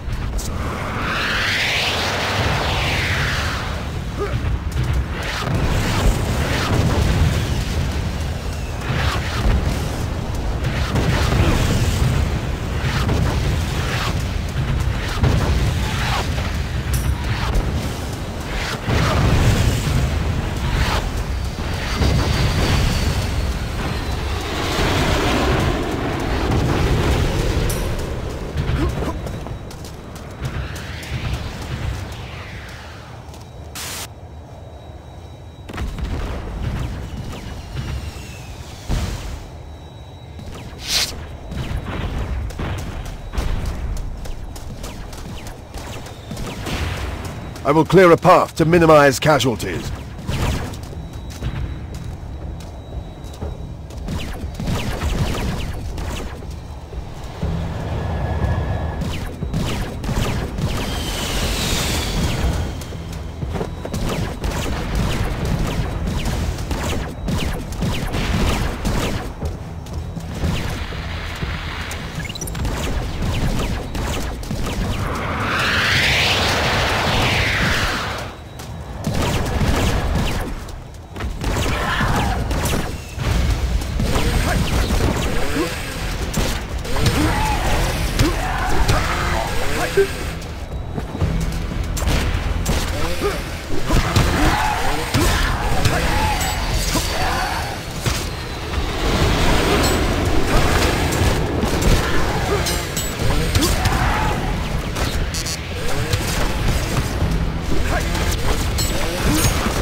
Be gone, heretic.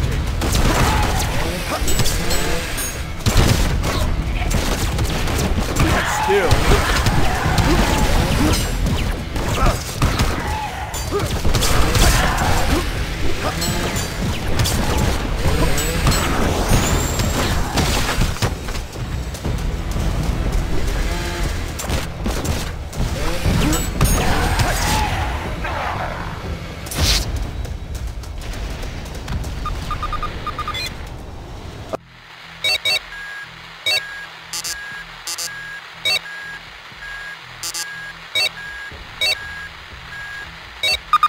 Advance to the edifice.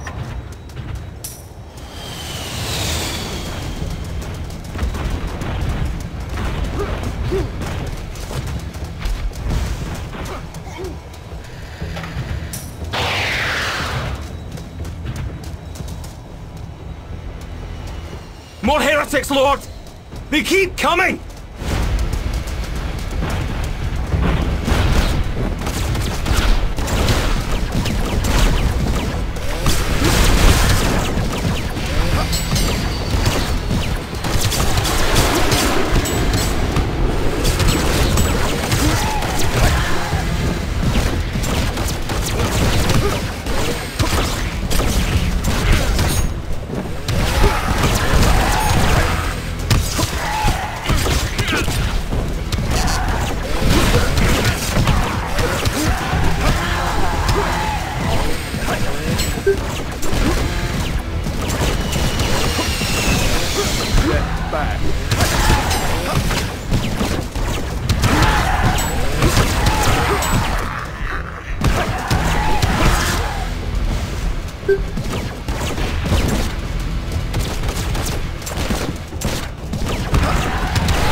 Brother Eisenhorn! The edifice is clear! In the name of the Emperor, advance! There were no doors or entrances, and those who had come before us had tried to blast their way through the lustrous surface.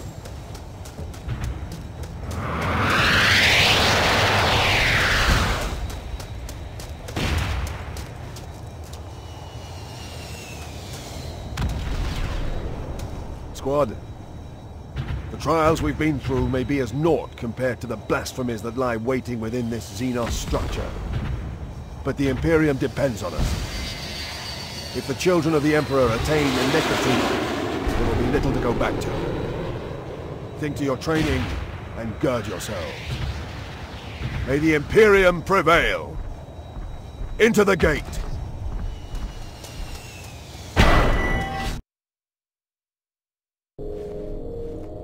It was warm, and the smell of licorice was pungent and intense. Sounds echoed around the alien structure from no discernible source. The odd sense of space and time being undone was ever present, as with all of the Saruthi artifacts we'd encountered.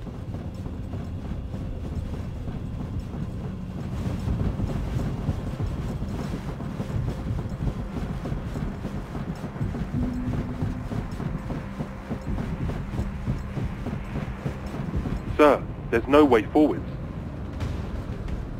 Stay close, and keep your wits about you. I could detect a psychic resonance from this strange Saruthi technology.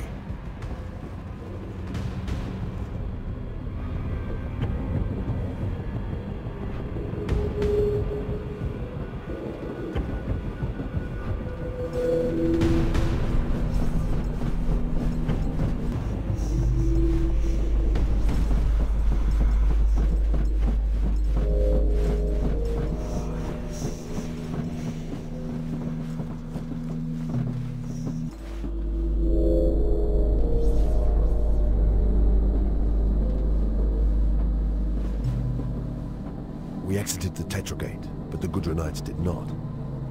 Who knows in what alien location they found themselves stranded.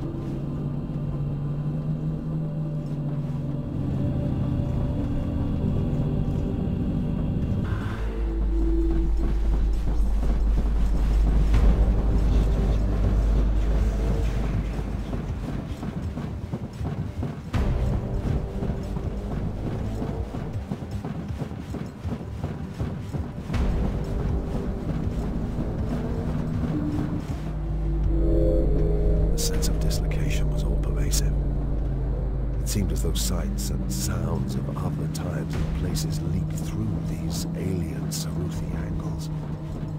Coupled with the intense humidity, the effect was deeply oppressive.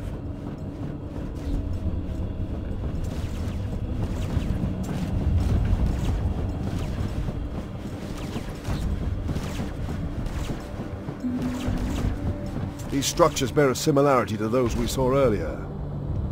Devoid of any kind of charge.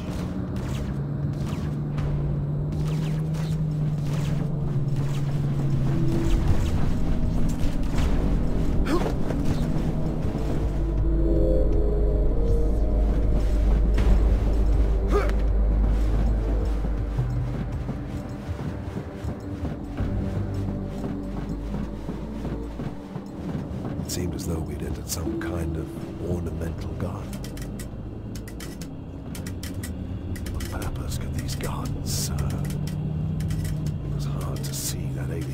As a fertile bed for anything save insanity.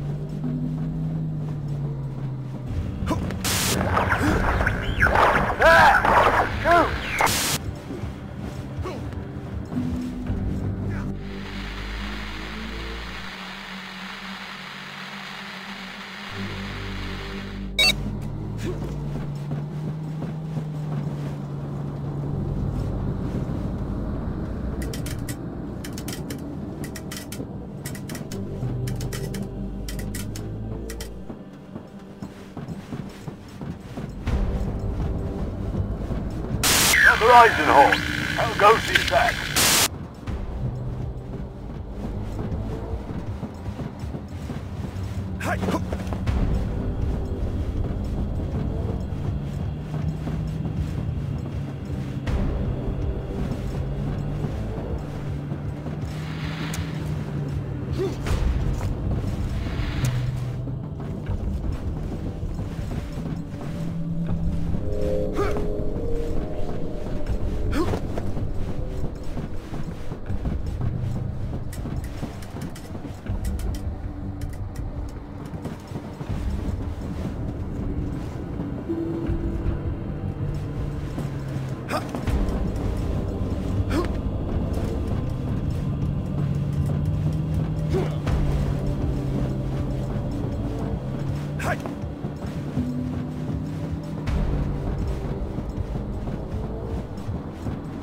Heretic supply pods. Keep an eye out for more of these. They may be useful.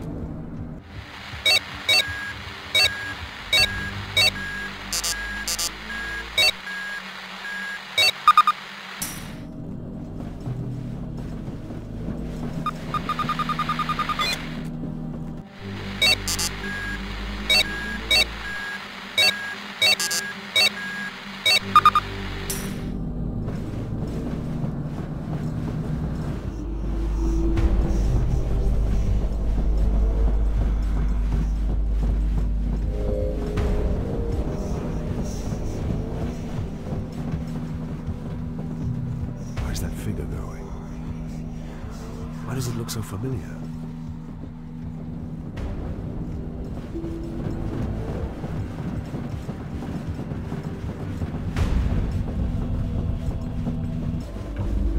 That's me. Don't shoot.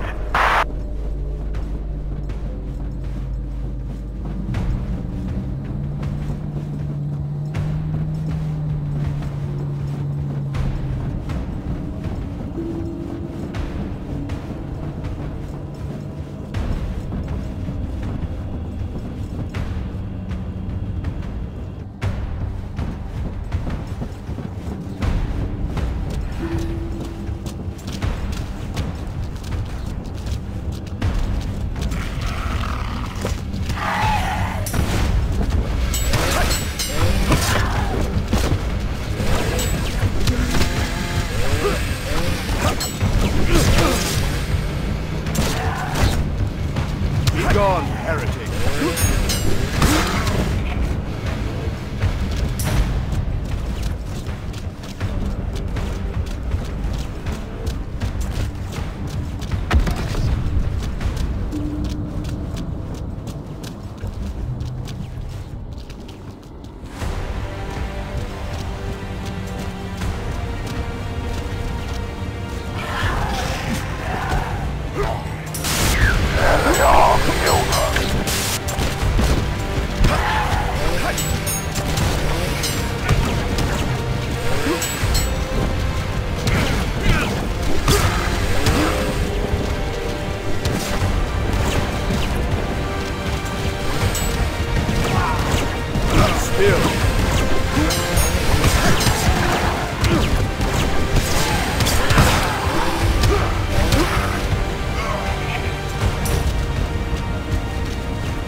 Oh no! Please, by the Golden Throne, no! Purge 2! This is Purge 2! The children of the Emperor are here!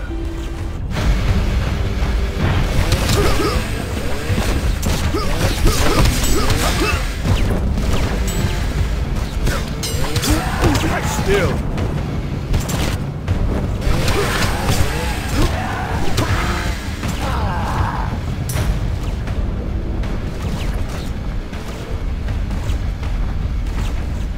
By the Emperor's blessing, the titanic form of a Death Watch space marine appeared. Were it not for his timely intervention, I would surely have been dead.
chaos marks burned into the skin by evil rather than heat. Admiral Spatian had hoped that some of the heretic forces, especially the Gudrunite Imperial Guard, might yet be restored to the Imperial cause.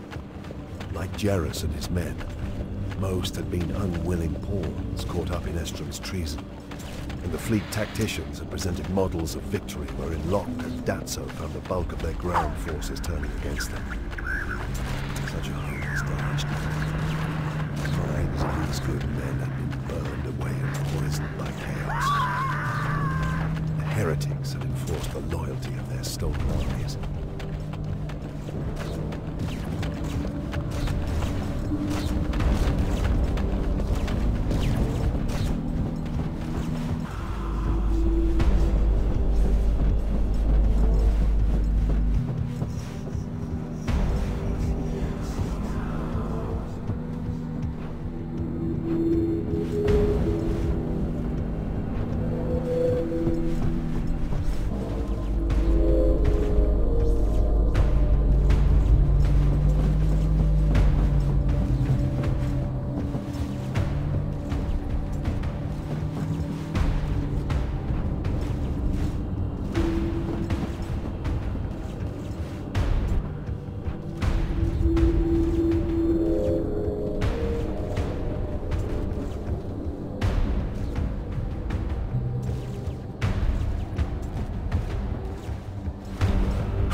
Eisenhorn, you have entered the wrong edifice.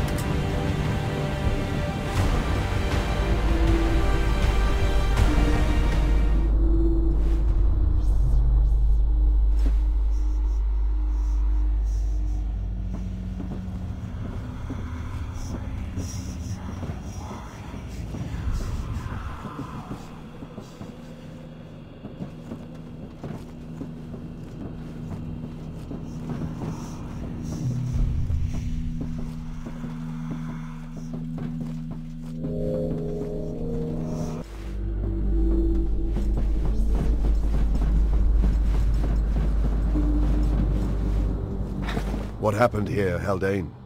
A battle. We came upon it as it was raging. When Inquisitor Endor saw this wretch, he drove us into the fight to reach him. It was a blur after that. Where's Endor? Gone. Gone after Locke. Which way? Does Locke have the Necrotuch? The Saruthi Necrotuch, I mean. No. But he has the primer. The what?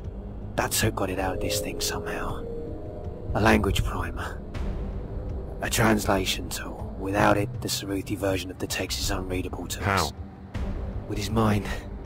Can't you feel the afterburn of the psychic effort? A polyhedron. Irregular. Small. Made of pearl. It seemed to me it just came out of the block into his hands. Materialized.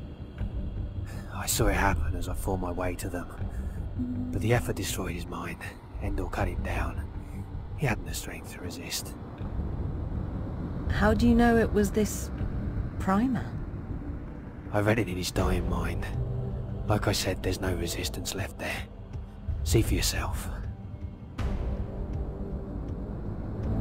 Where are you going, Inquisitor? After Locke and Endor. To do what I can.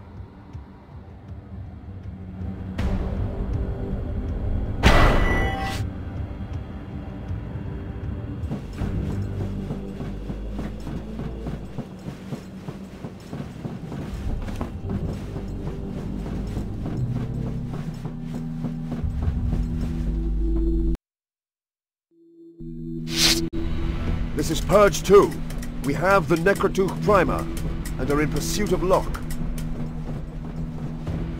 This is Purge 2.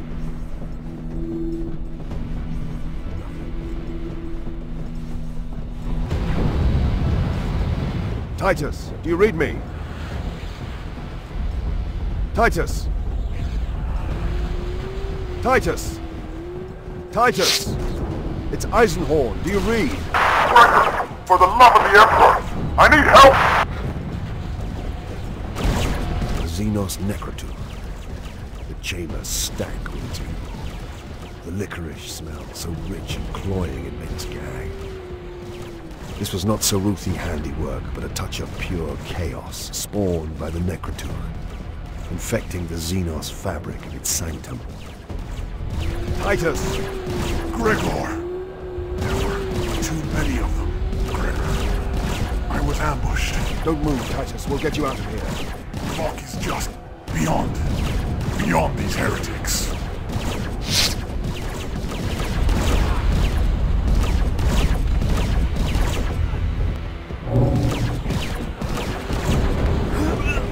You will beg before you perish, scum! Come, Eisenhorn, is your face not dead enough yet?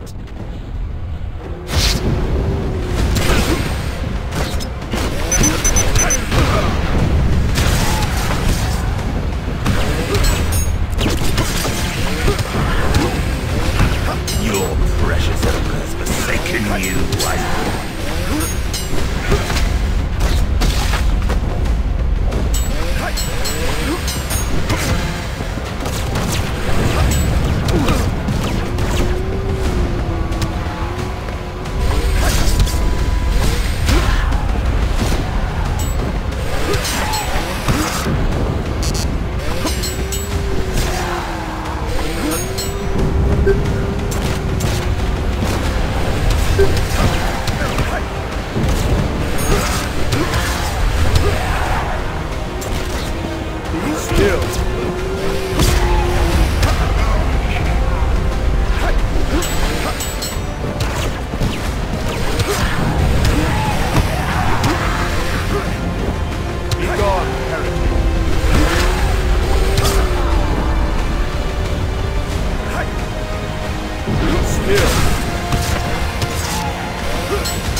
No!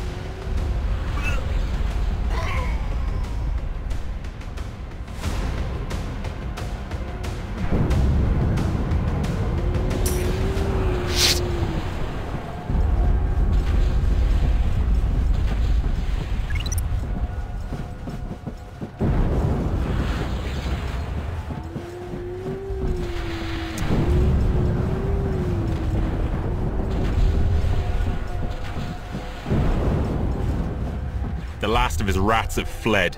So perish all heretics, eh?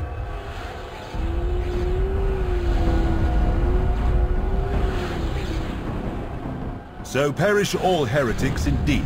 Turn him so he can see me.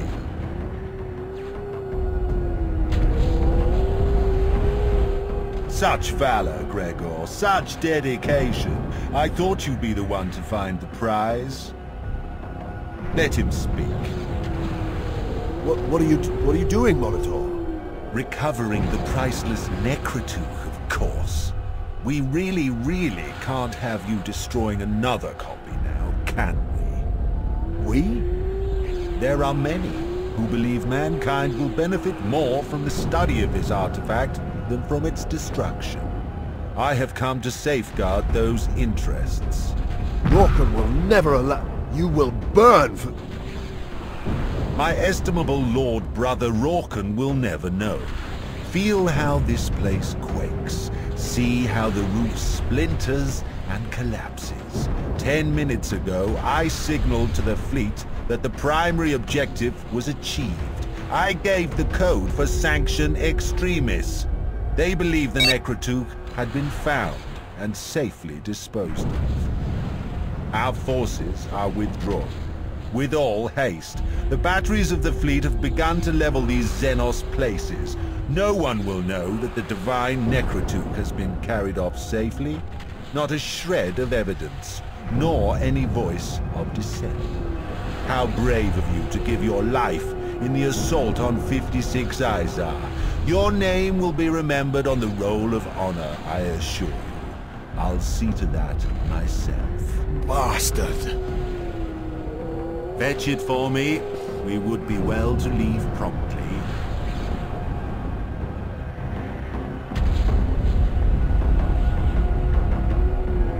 It is useless. What? Unreadable. Locked within an impenetrable Xenos language code. No. Impossible. Break the code. Would that I could. It is beyond even my ability. There must be a means of translation. He has a primer. The only primer. He's trying not to think about it. But I can see it in his mind. Look in his coat pocket.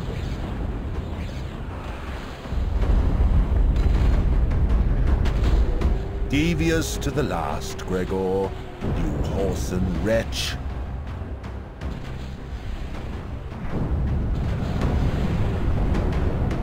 Albarathaf! Code words. Trigger words. The pair of servants who'd remained by his side sprang forward, their robes shedding away. Arco-flagellants. Heretics reprogrammed and rebuilt with augmetics and bionics to serve as murderous slaves. The trigger words woke them from their calming states of bliss and plunged them into maniacal rages. Kill them! Kill them!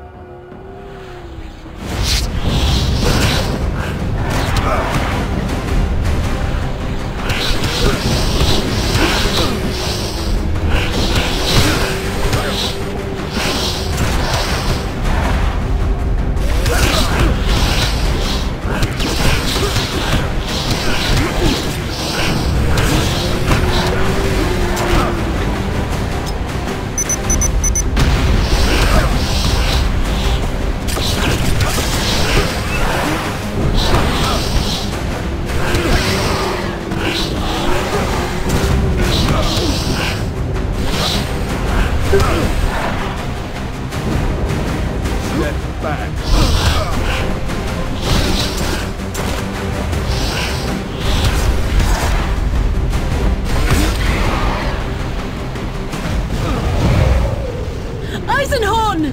Eisenhorn! Stay at my side. We're gonna die! Elizabeth, come back!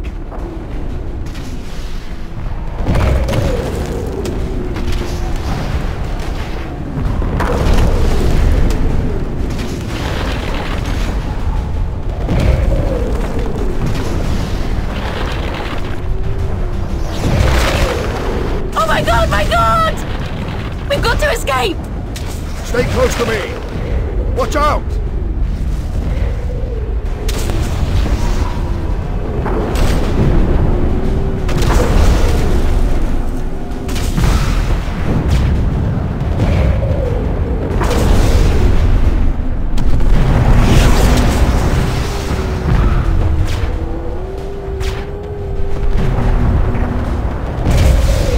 We've got to escape!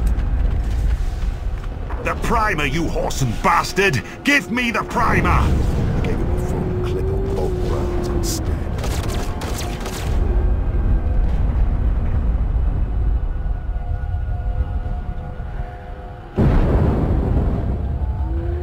I would like the primer now, please, Gregor. What are you? This is no place for introductions. You, please. Very well. My name is Cherubel. Now, that primer. Time is ticking away. Time will always tick away. Who made you? Made me? You're a demon host. A conjured thing. Tell me who made you and who commanded you and Molitor to come after this prize. And I might give you the prize. Let us both be abundantly clear about this, Gregor. you will give me the primer. Either you will hand me the primer now, or I will come over to you and take it. And break every bone in your body, and break that girl at your side, and break every bone in her body too. And then drag your jiggling carcasses down into the chamber below, and string you both up on the hooks, and burn out your agony centers as I wait for the bombardment to flatten its blades. Your choice. It's been in my dreams for a long while. Why is that? You are gifted, Gregor, and time is not the arrow that humans like to think it is. A second in the warp would show you that. Why, a second in the four-dimensional habitats of the Saruthi should have proved it too. Your dreams were just nightmares of something yet to happen. Who made you?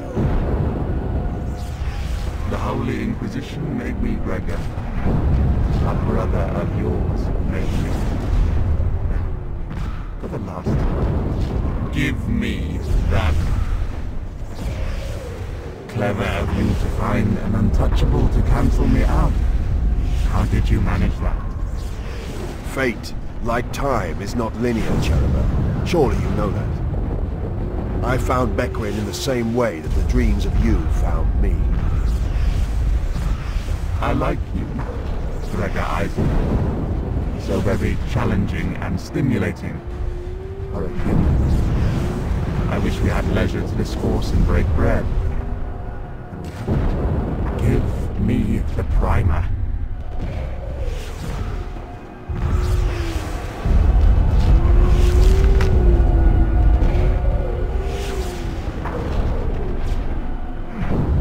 You are a man of singular dedication, Gregor. I would have enjoyed killing you on the day an hour came.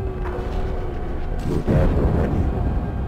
This edifice is 240 seconds away from destruction. Cherish this. You've won. Take that consolation to the afterlife.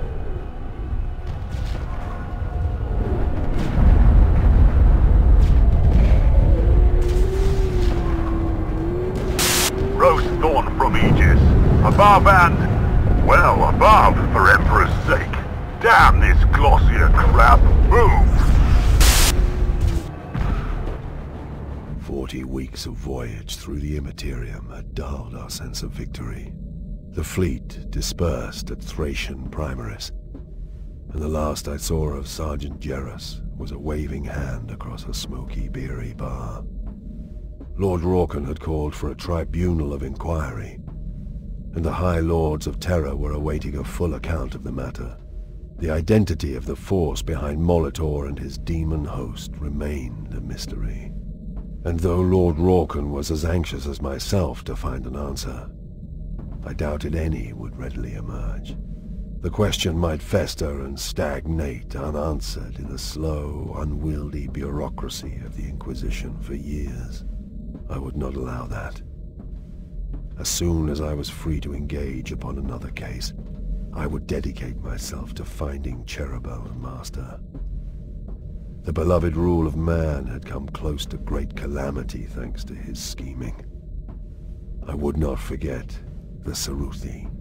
They were an object lesson, if any were truly needed, of how an entire advanced culture might be consumed by chaos. Cherubel still haunted my dreams, after echoes or ripples of the future.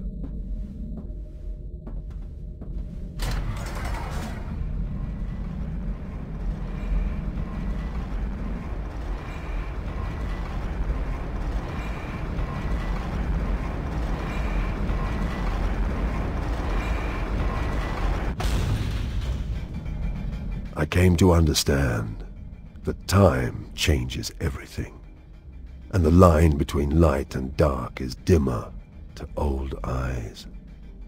Are the people who lived in the past the same as those who live now? Am I the same?